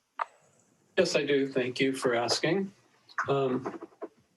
So I share Commissioner Mateusz's concern, question, and something to think about is that at some point we are going to have to do something about that whole area. And if we spend over $500,000 on restrooms, at some point we're going to rebuild, and either we'll rebuild around the restroom so we can keep that part of the building since we spent a lot of money on it, or we do something else so that we don't get caught in that, what I would consider kind of a jam. Given the nature of COVID right now, we're not really doing much, if any, in-room dining. So my question is this: once we get through our master plan and strategic plan, maybe that's a better time to decide what to do about this ADA, because if we go the long route of building a scheme 3, it's going to be time consuming for approval process anyway. So it's something to think about. Look at this in a broader context with respect to our master plan, and then make a decision. Well, how long are we talking about? I thought this was an immediate need. And that's how, I mean, the master plan will take years. That's not gonna happen overnight. And this is. Yes. Yes. So Jim, can you just, Yes. this was the legal issue that we have to deal with, correct? Yes, we have to address the ADA requirements in a certain timeline. I have an extension, which if we are able to stick to the timeline published by SSA, that will comply with the court order. But in addition, Commissioner Lorenas, we did consider that question of in the future, the tenant rows the buildings are getting a little old and used, and that at some point it's going to have to be replaced. And taking into consideration the 3 different restroom locations inside the restaurant, inside the ice shop, or a standalone right outside the back door, it would be easiest to design with the outside restroom in mind, not necessarily around it, but with that restroom, instead of placing the restroom in the center of the current restaurant or ice shop. So that was considered, and trying to integrate this project with the strategic intent and what I believe the master plan will recommend.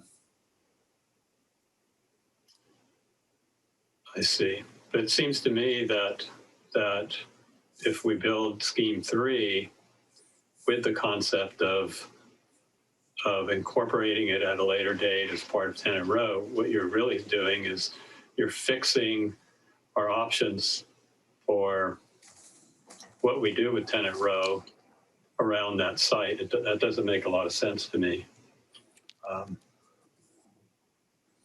And a question for the architects maybe is, how long do you expect the permitting process and the approval process plus extended construction to take? Are we talking a few months, or are we talking a year? Xiao, do you want to address that, please? Yes, please. Alice, you want to go back to the previous slide? Yeah.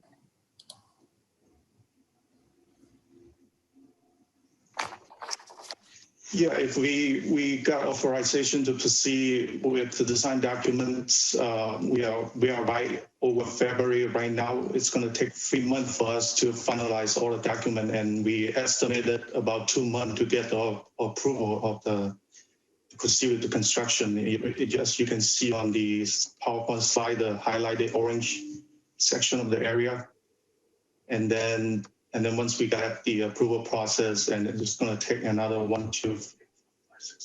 about 6 to 7 months or 8 months to complete the project with construction. So the overall, project schedule is 15 months, but we already starting the project on December, so we're well into February right now. So.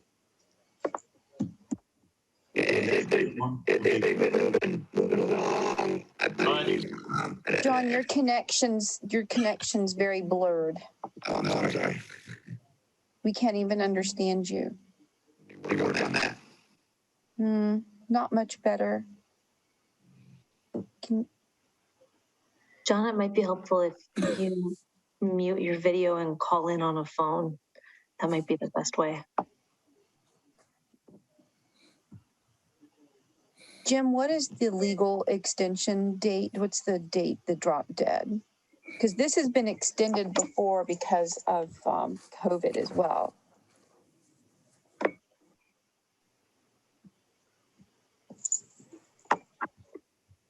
You're on mute, Jim. I believe this is the third extension I was able to get, and it's March 22. March 20, as in next month? March of 2022. Oh, okay. I thought you said March And 22, March 22nd of 2020.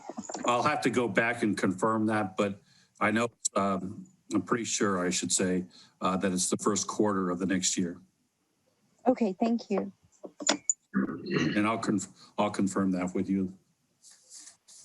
Does that answer your question, Commissioner Lorenas? Yes, thank you. Commissioner Zemke? Yeah, looking at this, I guess in my mind, I'm leaning towards going ahead with option number 3, even though there's the distinct possibility that in the foreseeable future, we're going to be doing something different with the building and updating the building. All of that is probably going to be in front, towards the bay. And this is, you're basically digging a hole in the hillside to put in a restroom. So I don't see any development going back towards the restrooms. So the development's going to be out the other direction. So I see a lot of possibilities that this could fit in fairly well with a future renovation of the building and not interfere with that. Yep. If I can't get in there now. No. Sorry, John. Commissioner Crawley, that date was May 1st, 2022. Of 2022, okay. So it's May, not March. Okay. Commissioner Ryring, did you have any comments?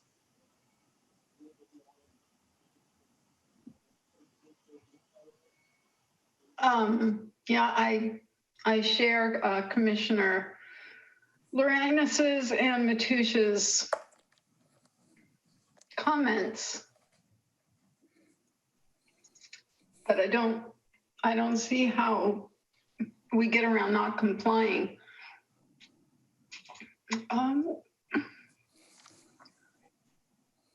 I would agree with that too, Commissioner Ryring, but I also think that Commissioner Zemke's civil engineering background at least gives me some comfort to know that option 3 maximizes, our other options so that we're not stuck with a single design as we move forward and how to deal with the rest of Tenant Row. I know that Commissioner Mateusz has routinely said that there's a unique opportunity here, and it sounds like Commissioner Lorenas agrees, how we can look at the holistic design of Tenant Row, but we do have a legal issue that we have to comply with.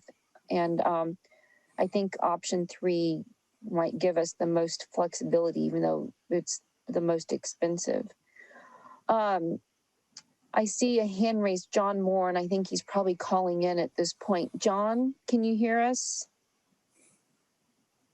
Yes, I was just going to address Commissioner Lorenas's concerns, which we all agree with Ed, and I think Bill did address them a little bit from the common sense perspective.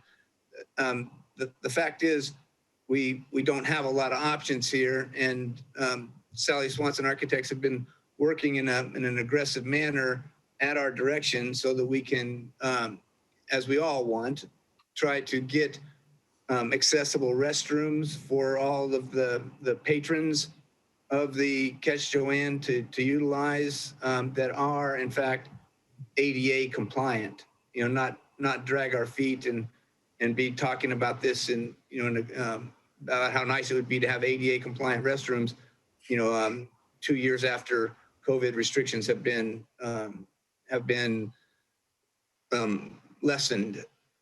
So the fact is the best alternative is what we have or what we're asking the board to consider today, which is the outside alternative that has a high likelihood of being able to be used in the event 5 to 10 to 15 years from now that entire building is demolished and something new decided upon and gone through a considerable public outreach process, permitting process, et cetera, and ultimately built. We can then decide whether or not we want to incorporate those restrooms into the new design, or heck, we might have gotten 20 years of use out of them already. Thank you, John. Another thing that I just thought of, not being part of the intense design or seeing the specifications, but is it possible to build the roof of that thing so strong that we could park a car on top and not lose any parking spaces? I don't know what the elevations are. Close, very close, yeah. I don't know if we want to spend the money, that would be the only thing. That would be a decision you'd have to make, but we certainly can do that.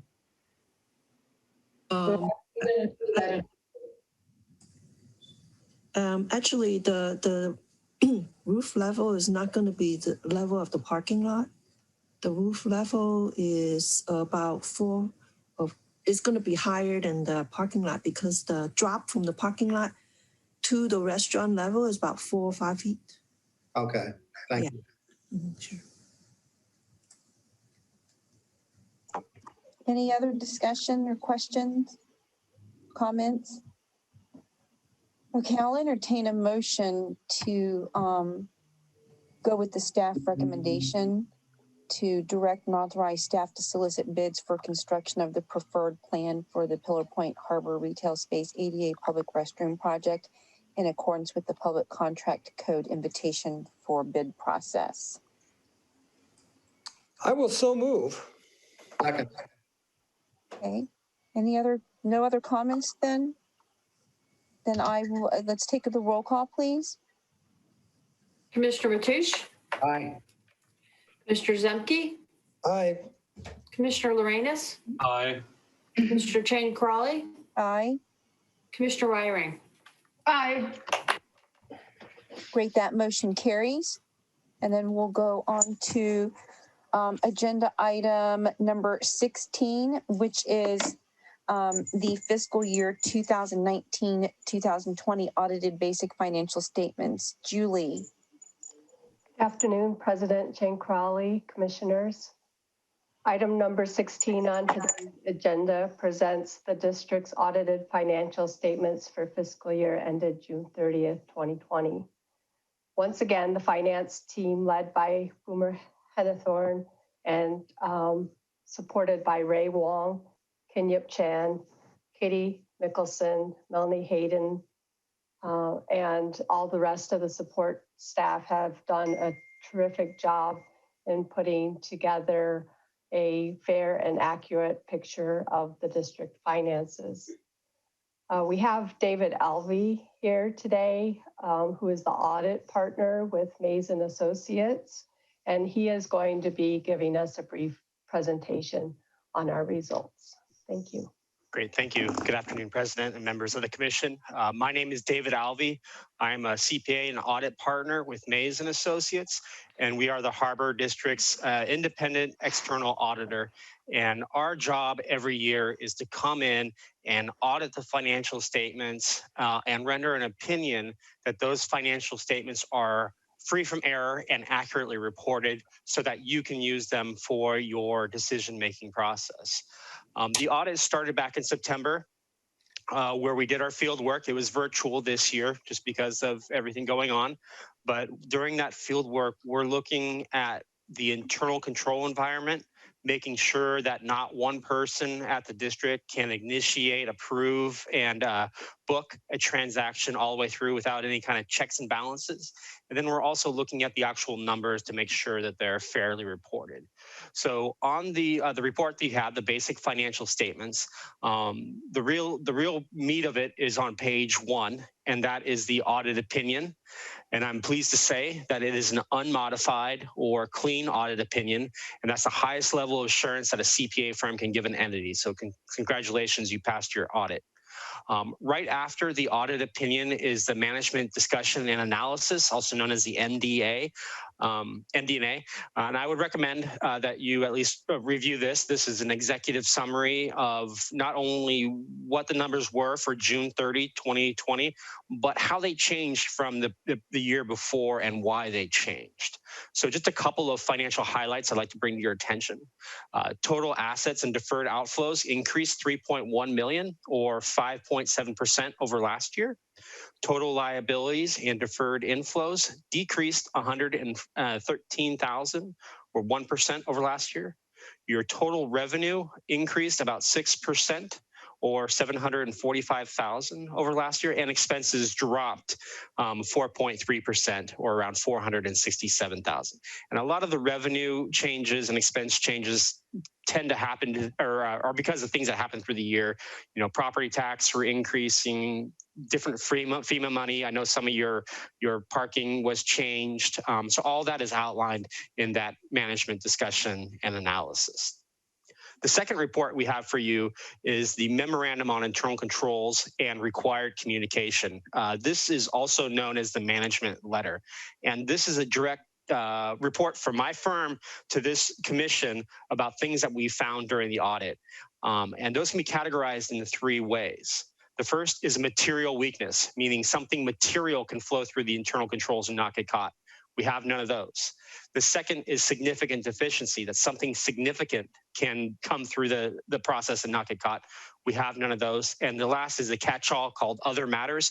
And the only thing we have to bring to your attention in the other matters is this upcoming Government Accounting Standards Board pronouncement, or GASB pronouncements. You know, in the past we had the pension and the other post-employment. Right now there's not a lot coming down the pipeline, so that's good news of that will really change the way financial reporting is done at the district. The second half of that document is the required communication piece, and that's just boilerplate verbiage. We had no disagreements with management. There was nothing unusual that we wanted to bring to your attention. And with that, I'd like to thank Boomer and Julie for all their help during the audit. Doing the audit in a normal year is difficult by itself, but with the shelter in place and the change of internal controls with that shelter in place, it's a testament to good internal control structure and good financial standings that you have no comments on the management letter. I'd like to open up any questions you might have. Thank you. I'll open it up to commissioner comments or questions. I'm trying, Commissioner Zemke? Nope, look good to me. Commissioner Lorenz? You're on mute, Commissioner Lorenz. Thank you. That's better. Better. I'd just like to thank everyone involved. I know it's a lot of work to do this, and every year it seems to get better and better, and I appreciate everyone's work. Commissioner Ryring?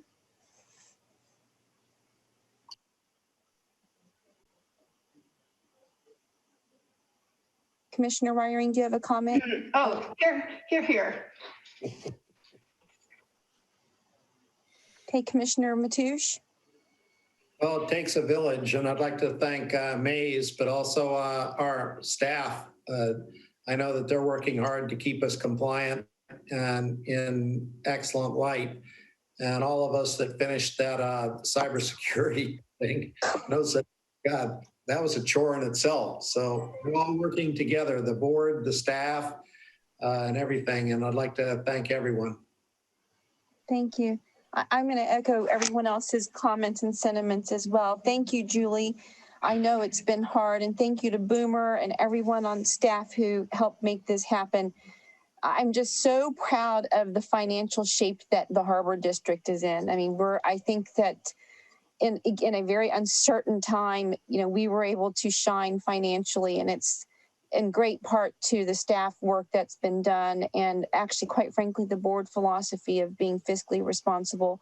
Mays and Associates, David, y'all have done a great job. So thank you for being there and trying to, you know, help, not trying to, really helping and holding our hands while we're all going through, you know, this audit process during COVID and the pandemic and everything. But really, Julie, kudos to you and everyone on staff. So thank you. And Jim, you know, the buck stops with you. So I know that you are very proud and appreciative of your staff as well.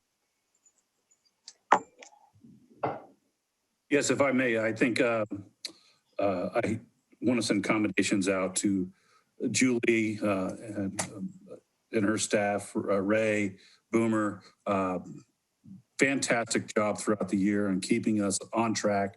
And it's not that easy to do that. I know that. But this clean audit report, I believe, is the second one in a row under Julie's leadership in the admin and finance. And again, thank you to the Finance Committee for providing us support and direction to get us where we're at. Thank you. Thank you. And thank you again, Julie. Please thank everyone. Well, so we'll just receive the report and then we will move on to the next item, which is item 17, which is the Oyster Point Marina and Pillar Point Harbor Search and Rescue Update. So this is with John, Chris, and Jim. John Moran, Chris Tibby, and Jim Merlot. I know it's informational only, but I think that y'all have been doing a great job. John?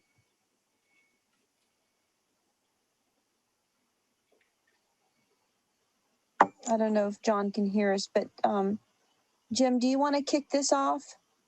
Yeah, this is to bring to the board and highlight some of the search and rescue aspects that we do at the harbors, both Oyster Point Marina and the Pillar Point Harbor, but more specifically to the rescues is our partnership with our allied agencies that we interface with us almost on a weekly or daily basis and providing a teamwork of partnerships that respond to emergencies out there, to providing a total coverage of the area. So with that, I would like to turn it over to Chris Tibby and Jim Merlot to make that presentation. And then I think we also have a guest speaker that they'll introduce. With Chris, Jim.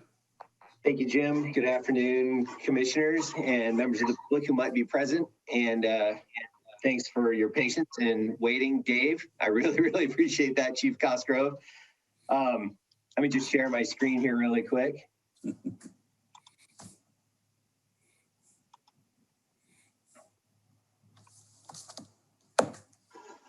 So our primary consideration for today is search and rescue, otherwise known as SAR. I appreciate that, Commissioner Lorenas. Those TLA anachronisms in this world do get pretty specific. So it is good for members of the public to know exactly what we're talking about. So I appreciate that commentary. So search and rescue, or SAR, if you will, is quite unique here at the San Mateo County Harbor District because we do have a bay and ocean perspective to work with. I know of very few others that have that type of activity that goes in. So that is a unique opportunity for us to explore with all of our allied agencies and our training and our professional staff.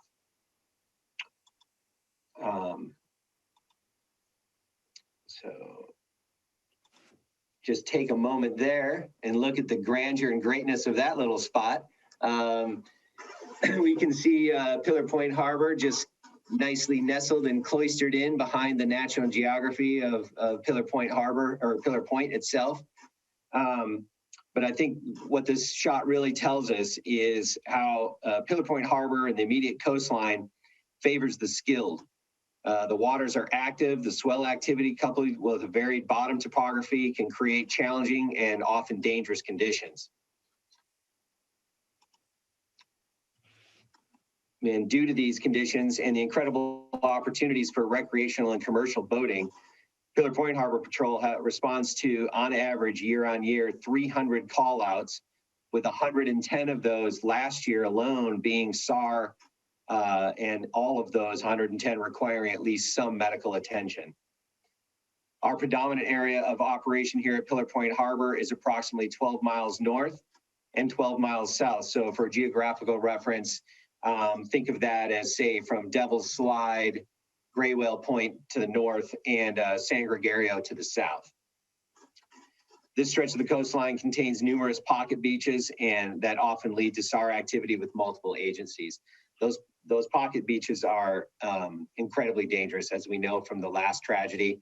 They're difficult to access, and so it requires a whole village to come and do a rescue there.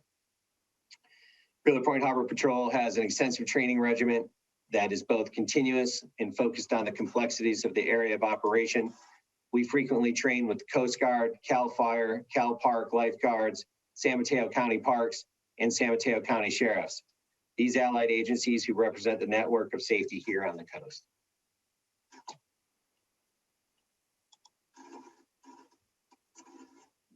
The most effective preventative measure, I don't think there's much argument here, to increase safety on or near the water is education.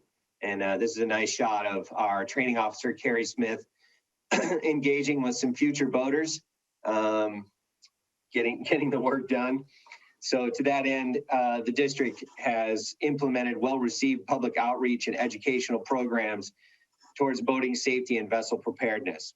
With the growing popularity of stand-up paddleboarding and kayaking, Harbor Patrol has worked with outside groups as well as made contact with many of the participants in these activities to educate and offer a vessel inspection to be sure they are prepared for a potential emergency. A significant amount of rescues are for kayaks and small open sport boats, and we feel that the educational outreach will help to thwart at least some of the dangers and provide the needed information for those who may be unaware.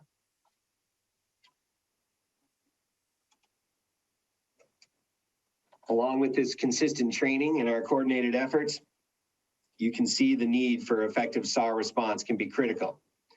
San Mateo County Harbor District is proud to train and assist all our allied agencies and value the strong ties and the relationships that have been fostered to successfully offer aid to those in need. We are fortunate today to have a representative of one of our closest agencies that we work with on a near daily basis. It's our local Cal Fire Station 41, Chief Dave Cosgrove.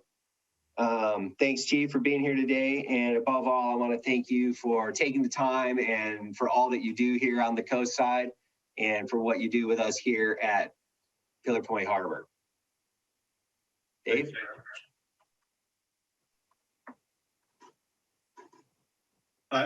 Is this my opportunity to express my gratitude? Absolutely. It is. Give us a word, Dave. Commissioners and General Manager Pruitt and Deputy Harbor Master Tibby, thank you for this opportunity. As Harbor Master Tibby said, we do work almost on a daily basis. I've been here on the coast for 30 years. You're looking at a fire right there on the screen right now. We work hand in hand together with each other, and we're each other's backup and safety. In that picture right there, our policy is that we have to have water rescue people available to assist us when we're within 5 feet of the water. So we have to have those people there that are trained in water rescue to help us in that area. We do the same thing if we go on cliff rescue responses where the tide's coming in. It's the only asset that's going to get there in time with their rescue watercrafts or their rescue vessels to get out there. And we really appreciate the efforts that the Harbor Masters gives. I know I'm not too familiar with the Oyster Points program because I've been on the coast for 30 years, but I know you run the same thing on that side. So the support and the value that you guys have in that program is invaluable.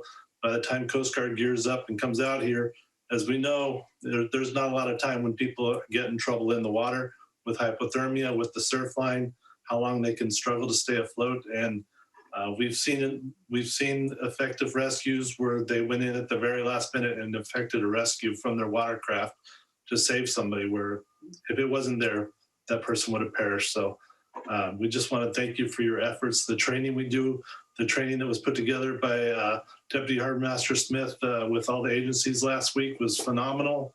Every agency learned from each other, and we work daily on these things, and I appreciate it very much. Thank you very much. If you have any questions, I'm here for you. Thanks a lot, Dave. I really appreciate that. And, you know, that was well said. That training that went together last week was absolutely phenomenal. I was duly impressed and just floored by the level of organization and professionalism of all those agencies working together. That was really something to see. I think our esteemed colleague, Jim Merlo, is out there somewhere, and he's going to have a little bit of a chat with you to update you on what's happening at Oyster Point. Good afternoon, commissioners. Thanks for giving us this opportunity to give an overview of our SAR on both sides of the both facilities. This first picture is the OPM Challenger. It's a perfect vessel for search and rescue events within the Bay waters. The Challenger's shallow draft and ability to raise the outboard engines allows staff to access shallower waters for emergency response. Our area of SAR is from pretty much San Mateo County. Bay waters would be, we go from San Mateo Bridge all the way to the Bay Bridge, and then to the east about halfway across the bay. If need be, we extend those areas depending on other agencies' coverage and availability of other SAR units in the area. Next slide, please. Multi-agency training is invaluable for search and rescue responses. These trainings improve communications and also give staff knowledge of other agencies' assets and capabilities and response times. Next slide, please. The relationships that our deputy harbor masters have made with our allied agencies are invaluable and result in more efficient and effective responses by all the allied agencies. And if I may, I have a letter from Captain Jesse Lang, who's from the South San Francisco Fire Department. I'd like to read it this time. Dear Commissioners, my name is Jesse Lang, a captain of the South San Francisco Fire Department, a lead for our water rescue program. I also serve as co-chair for Bay Area Search and Rescue Council, which liaisons between the Bay Area Fire Departments and the United States Coast Guard. I apologize for not presenting this in person, but we are extremely short at work, and this is one of my duty days. I wanted to reach out to emphasize the critical needs for the response force that Oyster Point Marina Deputy Harbor Masters provide. The South San Francisco Fire Department has been training alongside Oyster Point Marina Deputy Harbor Masters since the inception of our Maritime program in 2007. Maritime program, sorry. The Deputy Harbor Masters have not only provided logistical support, but also training anytime we were able to schedule it. Our department now operates more efficiently, effectively, and safer because of this relationship. I'm also a state fire training officer that teaches open water rescue courses. I sat down the other day and counted the number of classes we did over the last 2 years, which was 15. Out of these classes, the Oyster Point Deputy Harbor Masters were involved supporting every one of these classes. As a bonus, we also worked with some of your folks from Pillar Point to work with rescue watercraft. We would not be able to train these firefighters from all around the Bay without the support of San Mateo County Harbor District. The students of these classes now operate in a safer manner due to cooperation, support, and expertise. I have also had the pleasure of working with the Oyster Point Deputy Harbor Masters in a response force capacity, both as a crew member on the Challenger and as a coxswain with the Harbor Master crew on the South San Francisco Fire Rescue Boat 62. On calls all the calls with the crews work seamlessly because of previous training and excellent communications built through these established relationships. I've also had the pleasure of responding on emergencies where both the Challenger and Rescue Boat 62 were conducting searches. Again, due to the previous experiences established by our relationship, these searches went smoothly and were effective. In short, the long-time relationship we have between San Mateo County Deputy Harbor Masters, more often Oyster Point, is critical to our safe and effective operations here at South San Francisco Fire Department. Sincerely, Jesse Lang, Fire Captain. So yeah, that's pretty much all we have, but we'll take some questions if you have any. Any questions from commissioners? Just a strong congratulations to all involved. Commissioner Zemke? Oh, yeah, I just wanted to add my congratulations and really appreciate the amount of cooperation there is between the city of South San Francisco and the staff there at Oyster Point. Commissioner Lorenas?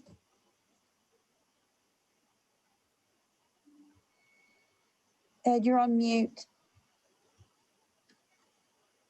There we go. I have a couple of comments, and I'd like to first say, of course, that I'm very proud of the work these guys do. It's an amazing, amazing crew. You guys, I spend a lot of time on the water 3 or 4 times a week. And I often see you take off either on a jet ski or with the Radin or the other boats and come back and then later read about some fantastic rescue you've done. So congratulations to all of you. And also I really appreciate the multi-jurisdictional work that you do. It's a real strong model for how search and rescue should be done. And I think it's also represents the fact that we are San Mateo County Harbor District. So we support the entire San Mateo County coast, which is really unique because it's on the bay and on the ocean. So congratulations to all of you. So I do have a question. Since I spend a lot of time mostly at Pillar Point, either kayaking out of the harbor or surfing the local beaches, I do see a lot of crazy stuff with, especially with human-powered activities like supping in the harbor. And we do have rentals of this kind of equipment. And we also have the yacht club. I'm thinking, is there some opportunity for us to use both the rental folks and even the yacht club as a way to educate people on basic water safety? Because I often see people on the edge of trouble. So that's kind of a general question for staff. Yeah, we've got it's a really strong idea, especially with those human-powered vehicles. You know, some of the smaller sailors, they can get themselves out of trouble. The whalers they're a little less susceptible to some of the hypothermic action that could happen. But I think, you know, you've seen it as well when somebody kayaks downwind and they're just cruising along doing 3 knots or so with the tide. They're pretty stoked that they get out there a few miles and then they have to turn around, and that's when they're in trouble. So we have implemented a pretty strong kayak awareness program right now, and we're offering this, what we're calling a registration sticker. There's no fee for it, but it just allows us to come out there and go through your kayak and maybe have a little chat with you and recommend those other, you know, not only the yacht club, but the kayak center, because they do give some lessons there in an effort to, you know, help them help us. But I think that's a good point to make, that it would be great to have some awareness from the club and from Half Moon Bay Kayak and possibly even the Mavericks rentals there. Any of those with those caps should be involved if they're renting those vessels in helping to disseminate the positive educational experience. It seems to me it's an opportunity for us to set some basic standards for them with respect to teaching the public that uses those boats. I've often see people, I'm out on one of the epics and I'll be paddling and I know the winds are going to come up in the afternoon. I see people out of the harbor and it just doesn't look like they're in a safe place. I'll paddle up to them and just check in, and sometimes I just tell them, you know, you really need to get back in the harbor before the winds pick up. So yeah, I appreciate it. And you guys, again, do great work. I see it all the time. You know, the proactive approach that that Chris has led with his team, and Jacob Walding, I gotta say his name. You know, he talked with Chris and I about the implementation of this new plan, along with our training officer, of actually numbering the kayaks as well as in a voluntary program, along with training and review of safety measures. And then in the event that we do find the kayak unmanned, we would have contact information. So we'd be able to ensure that, or to check to see if the person was lost, or if in fact, you know, they had just stored it somewhere, tied it up, and it broken loose. So that was just really a proactive, great idea that staff came up with on their own, again, led by Harbor Master Tibby and our training officer, along with, I know, Jacob Walding had a lot to do with it. And I want to thank General Manager Pruitt for introducing this item. He said everything I was going to say, except for I was just going to make a couple more comments about what a great job all of our teams at both Oyster Point and Pillar Point do. You know, it's not just the SAR, the search and rescue, but our teams do daily maintenance just like any other large marine facility. We're doing, you know, we've got harbor workers as well that pitch in when there's bad weather coming to help tie up boats that are neglected, to constantly be looking out and vigilant for safety issues, potential safety issues, and cleanliness of the entire facility. Our heroes at both Oyster Point and Pillar Point, essential workers, rescue first responders, didn't flinch when the first COVID scares came. They worked straight through it without falter, didn't miss a schedule. You know, when there was a lot of uncertainty, you know, when the COVID concerns first arose, nobody knew that it was really going to be, you know, something that that might adversely affect the elderly and those with pre-existing conditions more than young and healthy. Our staff didn't flinch, hung right in there, even though regretfully 2 of our staff did end up coming down with COVID. Fortunately, they were recovered really quickly.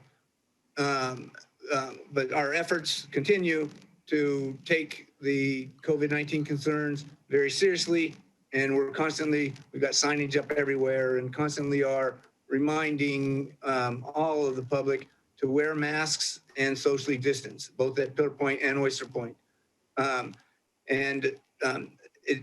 It also does need to be mentioned what a great job Jim Merlo at Oyster Point and Chris Tibby at Pillar Point are doing with regard to constantly maintaining and ensuring all of our rescue assets are maintained 100%. That's no little task.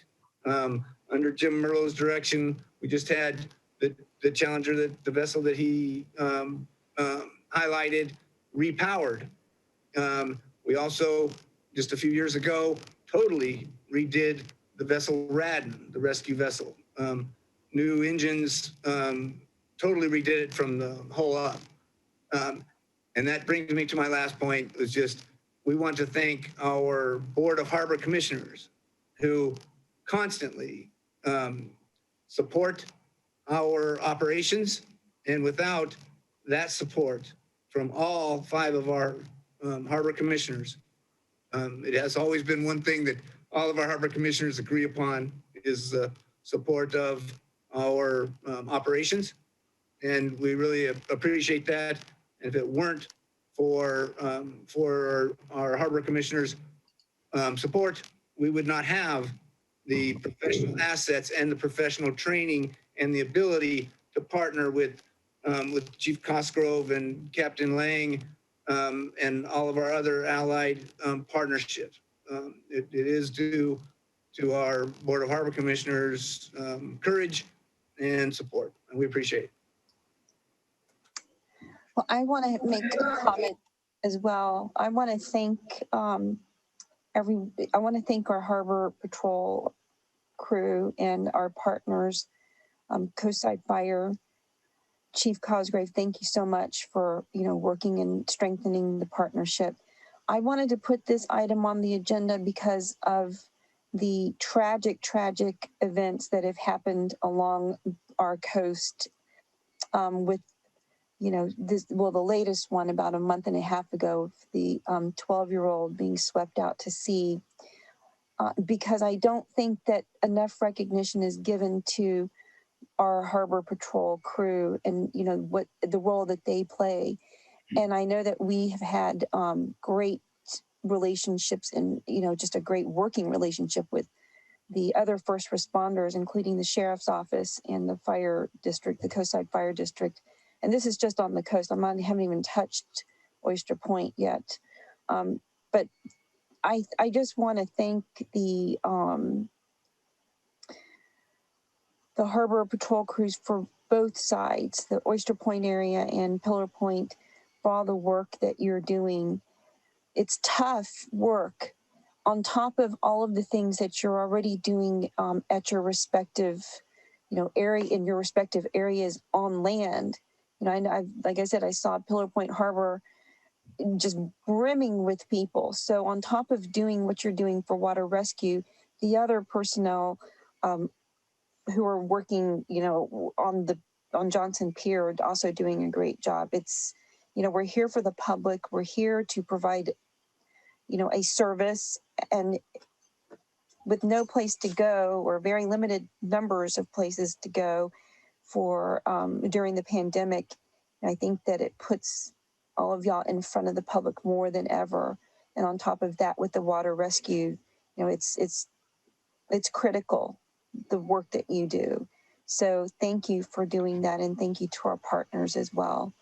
But that's one of the main reasons I wanted this on the agenda, is just to recognize the work that you do at both Oyster Point and Pillar Point. And Jim, you know, I know that it can be busy out on the bay, but it hasn't been as dramatic as the coast side with the, you know, the drownings. But we're not going to let y'all, you know, feel like you're not valued, because you are. So thank you. So if there are no more comments, then we can go to the last item, which is the mid-year budget review, item 18. And I know it's information only, but it is important. So Julie, would you like to start off this report? Sure, thank you. For the first 6 months of the fiscal year ending June 30th, 2021, the district is expected to have a better than projected year. The total positive variance is estimated at approximately $1.9 million. This money can be used to fund overages and spending of capital projects and other one-time things that may come up. The reasons for this positive variance include an additional surplus at June 30th, 2020, which was the financial report that we just received from David Alvey. And that's associated with higher than expected property tax revenue, higher interest income, lower salary and benefit costs, and lower operating costs, leaving to approximately $1.2 million in additional funding. Also, this fiscal year, there are a couple one-time variances, including a $500,000 distribution in ERAF, which is the Education Revenue Augmentation Funds, another $500,000 in lower than anticipated election costs, and that's offset by a higher than expected cost for the Pillar Point West Trail Shoreline Protection Project for about $1 million. In addition, when we did the 2021 budget, we anticipated that benefit costs were going to increase about approximately 25%. The benefit costs, the premiums, the healthcare benefit costs, the premiums that are coming in January only were 4 to 12% increases, not the 25% that we expected. Also, we paid down about $2.3 million in our long-term unfunded liability for CalPERS retirement. That has decreased our required employer contribution by about $120,000 per year. This is a very high level summary of where we're going to be at the end of the year. And it's only for the next 6 months that I'm projecting. The next year's budget will give us more detail on what to project in future years. But for this particular fiscal year, we're doing very well, even with the COVID and all the different challenges that we've been addressing. So with that, I can answer any questions.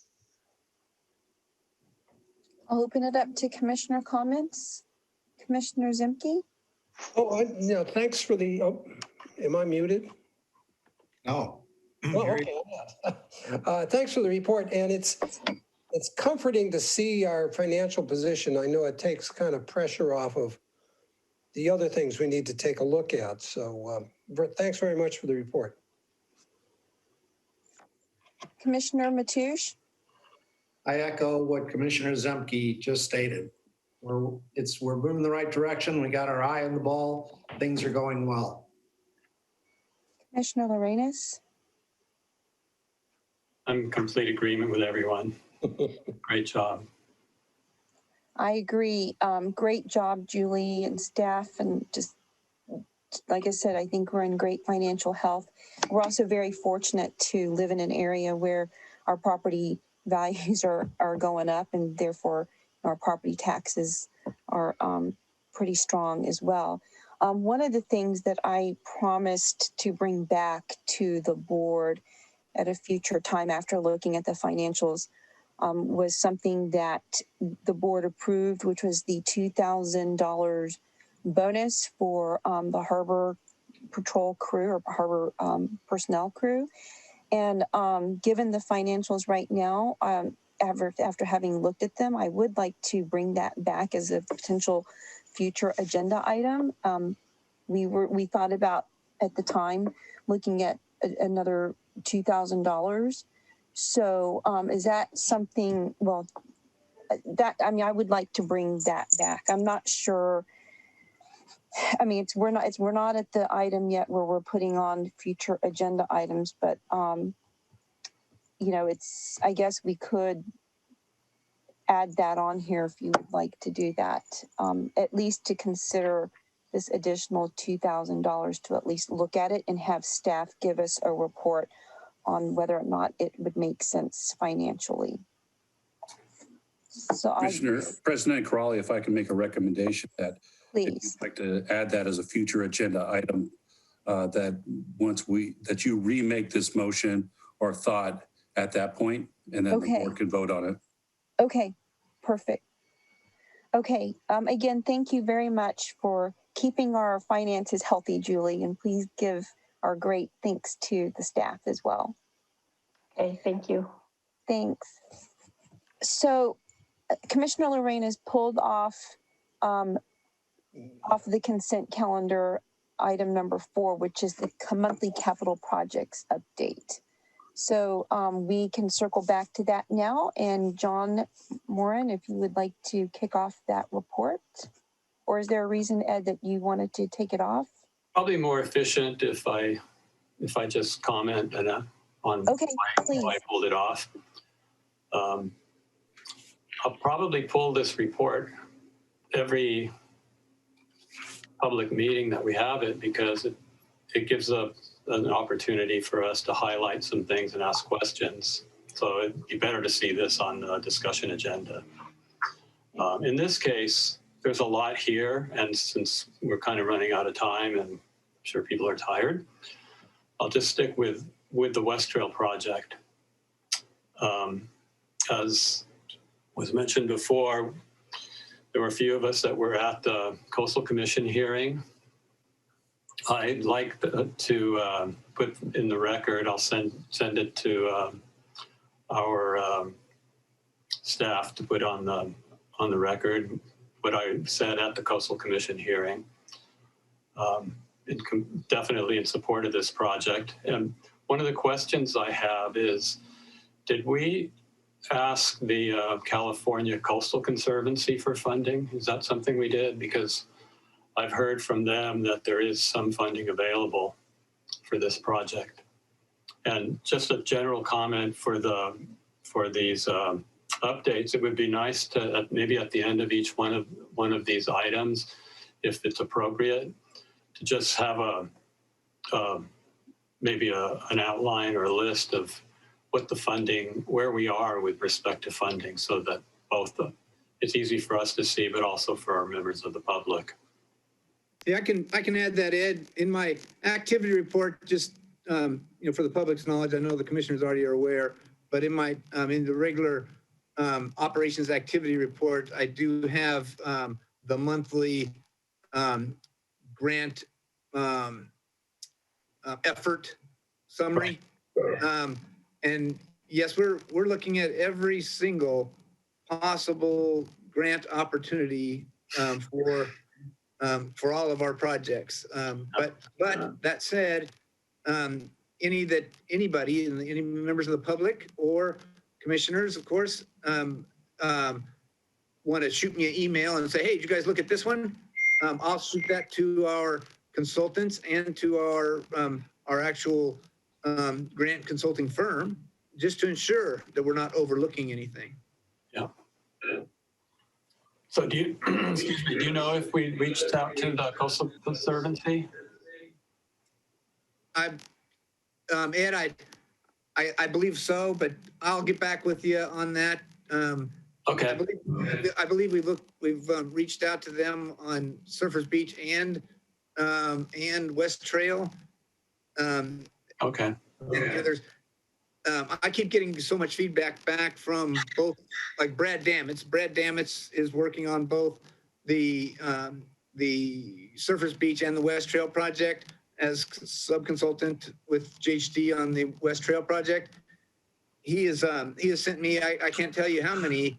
I got 2 emails today regarding grant opportunities for Surfers Beach. So I'm confident he is on it. Plus, the board has dutifully, I believe, and I believe an excellent decision, brought on California Consulting, the largest grant consulting firm in the state of California, to assist us with all of our projects. And I have monthly meetings with Jamie, the grant consultant that is assigned to the district, along with her immediate supervisor. So they've got a whole team looking at all of our projects and are looking at all of the opportunities for funding and the challenges that surround those. Frankly, we've started down a couple times, down paths to apply for grants, just kind of hoping that they might find ways to consider us, even though our projects didn't meet the exact parameters. Because of their experience, they know that from time to time, if there's not perfect projects that have submitted, they'll reach outside of those parameters a little bit. So I'm confident we are doing everything that we can to identify any potential grant funding for all of our projects, including a focus on Johnson Pier and the replacement of HDOC and the fuel dock. Great, thank you. Thank you, Commissioner Lorenz. Any other comments or questions from commissioners? Okay. So now we'll move along to the commissioner comment section. Each commissioner will have 2 minutes to make comments. Commissioner Mateusz. Dungeness crab season is starting to wind down. Many of the big boats are leaving. There's still some Dungeness crab being caught, not as prevalent as it was. I can tell you I've seen a couple of gray whales as they're starting to make their way north on the coast. So that'll be an opportunity soon. That'll pick up. Probably by May, we'll have our humpbacks. I was in the Dungeness Crab Task Force Whale Entanglement Group Risk Assessment Management Program this morning, and all is still going well, no entanglements. So all in all, the ocean is treating us well. Commissioner Zemke. Thank you. I just want to give a recognition to our staff that's working out at Oyster Point. If anybody's been out there in the last year or so, it's been a lot of changes. Roads have moved around. They've rerouted the trail for a ways. Every time you go out there, you're going in a different way. The parking lot for part of our yacht or part of the harbor is going to be moving to a new location temporarily. And as a result of all that, I know the staff has had challenges dealing with all of those changes. And one of the more recent challenges was as a result of the work that Kilroy is going to be doing to revitalize the portion of the Bay Trail, the pump station that handles the sewage from the restrooms was flooded and inoperable for a while. I know that Jim told me that they're working to get that back online, but in the meantime, they did put portable restrooms out there, and they're doing their best to try and keep the public safe and secure, and also provide facilities for them to use. So I do appreciate the work that's been done out there. Thank you, Commissioner Lorenz. Yes, I have a couple of comments. First, just some of the meetings I've attended. I met with folks from the Regional Water Quality Control Board to discuss their report, excuse me, on Pillar Point Harbor and to give them some input. Also met with the Marine Protected Area Collaborative. It's a group of public and government agencies that discuss issues surrounding MPAs. And we met to talk about Pillar Point reefs, the issues that are happening there. And I'd like to say that our GM did do some great work in putting up some signage as one of the asks from that organization. And then I was at the Coastal Commission hearing, as was mentioned before. I'd also like to just reread something I read several years ago when we removed members of the public from committees. And I'll give that to Jim to put on our website for our record. So this is what I said over a year ago, several years ago, actually. We are extremely fortunate to have members of the community willing to serve on our committees. San Mateo County has over 40 commissions and committees. Some, like the Mid-Coast Community Council, have elected members. Others, like the Commission on Aging, are populated by interested members of the public who are appointed by the Board of Supervisors. Most of the commissions and committees are populated by members of the public and with members of the Board of Supervisors. Committees are a valuable and important resource for local government, including San Mateo County Harbor District. They generally serve an advisory role and make recommendations to the appointing body. Note, I said make recommendations. Appointing members of the public to committees ensures absolute board control. Appointing members of the public to committees provides organization an opportunity to tap into vast resources of expertise, passion, and commitment. Appointing members to committees ensures they are populated by active members. It encourages members of the public to participate. Appointing members of the public to committees is one of the best outreach mechanisms available to our organization. Strong committees do great work and encourage public buy-in. Committees are especially valuable when they include members of the public and the board with divergent points of view. They research, they network, they do public outreach, and they reach consensus and eventually make a final recommendation to the board for discussion and approval.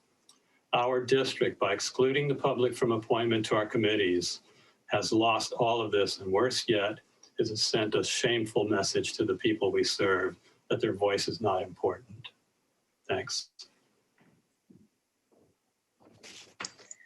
So my comments, well, I had a busy week. I went to the State of the Coast side with General Manager Jim Pruitt, where I introduced him and I talked about the district elections that we held in 2020. I think there was a lot of confusion at the time. And so I think attendees at that State of the Coast side liked and appreciated the information and some, clarity about district elections since we have another cycle left for that. I also want to commend Jim for doing a great job at the Coast side, State of the Coast side address that was sponsored and hosted by the Half Moon Bay Coastside Chamber of Commerce. Jim's presentation was absolutely compelling, and I thought that he had great reception from the audience. So congratulations, Jim, and thank you for doing such a great job representing the Harbor District. I also was at the Coastal Commission meeting where I gave public comment about that, and I will submit my public comment as well for the public record of the Harbor District. I did speak as the board president, and I felt it was really important to have someone there representing the Harbor Board since it is a project that we have been working on for the last 6+ years. And again, I want to make just one more shout out of gratitude to our Harbor Patrol folks. This situation with the 12-year-old being swept out to sea at Cow Ranch Beach, I think affected a lot of people, especially parents, friends. Even on the Bay side, people were talking about it. And I think that it was traumatic. It made national, and even I saw it in the international papers. And so I just want to, give another shout out to our Harbor Patrol personnel. And Chris Tibby, thank you for what you're doing at Pillar Point and all the hard work and managing everything. And Jim Merlot, thank you for what you're doing and managing Oyster Point as well. And please thank your crews. So with that, we'll go to the next item, which is F, future agenda items. And as I mentioned earlier, I would like to put a future agenda item on probably next month's agenda to revisit the bonus compensation for our Harbor Patrol crew. This is something that last year the board approved, which was a $2,000 bonus, and I had promised that I'd bring this back after looking at the financials for another possibility of doing another bonus of $2,000. And of course, this is not a decision that will be made today, but it would be a future agenda item for us to discuss. Commissioner Corrali, can I just ask for some clarification? Sure. The last bonus was given to the essential workers required to report to their place of employment, which included the harbor masters and the harbor workers. Are you want to have that same group of people? Yes. Okay. Yeah, sorry, I don't have the last resolution in front of me, but yes, whatever we did last time in terms of essential workers, what we did for the essential workers, I would like that to be identical, because that's exactly what we discussed. I think when was it that we approved the first bonus, in November or December? I can't remember, but anyway, it was in 2020.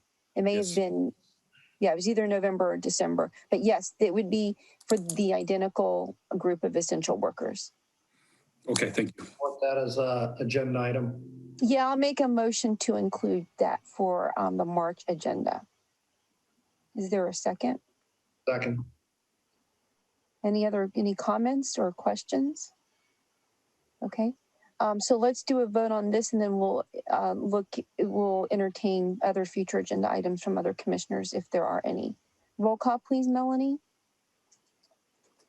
Commissioner Zemke? Aye. Commissioner Lorenz? Aye. Commissioner Chang Crawley? Aye. Commissioner Wiring? She had to leave, sorry. She had to leave early. Commissioner Matoush? Aye. Okay, so that motion carries. Are there any other future agenda items that anyone would like to put on? Okay, so then we'll move to the activity reports. If you'd like to provide the highlights of them, Jim and John, that would be great.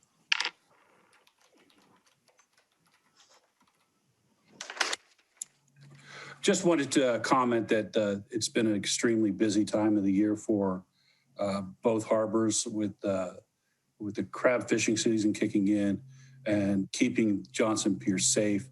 The harbor masters have done a great job, and the deputy harbor masters have done a great job going out there and making sure we had emergency access and that people were doing well. The same thing for Oyster Point Marina. Commissioner Zemke is correct. It is an interesting place to work over there right now. It's a mud pit in some areas. It's flooded area in other areas. And our guys and gals over there are just doing a fantastic job making sure that we maintain access to our floating docks for our tenants and making sure that we have services available to our tenants. The portable restrooms, the district is not incurring any costs on that. That was worked out very well with Jim Merlot working with the construction company and contractors to make sure that we were taken care of over there. So both Chris and Jim have done a fantastic job this month in keeping things going. And again, it's just the admin staff, to commend them again on the budget process and the clean audit. And I expect the same for this year because we're maintaining those same standards. So thank you very much. Thank you. Any questions or comments of the general manager? Commissioner Lorenz? No, thank you. Commissioner Zemke? No, you. Commissioner Matoush? Motion to adjourn. Okay. Is there a second? I won't take that personally. We had a really good meeting. Is there a second to the motion to adjourn? I will second that. Okay. Any discussion? Seeing none, roll call, please. Commissioner Lorenz, Aye. Commissioner Chang Crawley, Aye. Commissioner Ryring, Commissioner Matoush, Aye. Commissioner Zemke. Aye. So the motion carries and the meeting is adjourned at 3:51. Thank you so much. I thought it was a great meeting and just full of information. Thank you.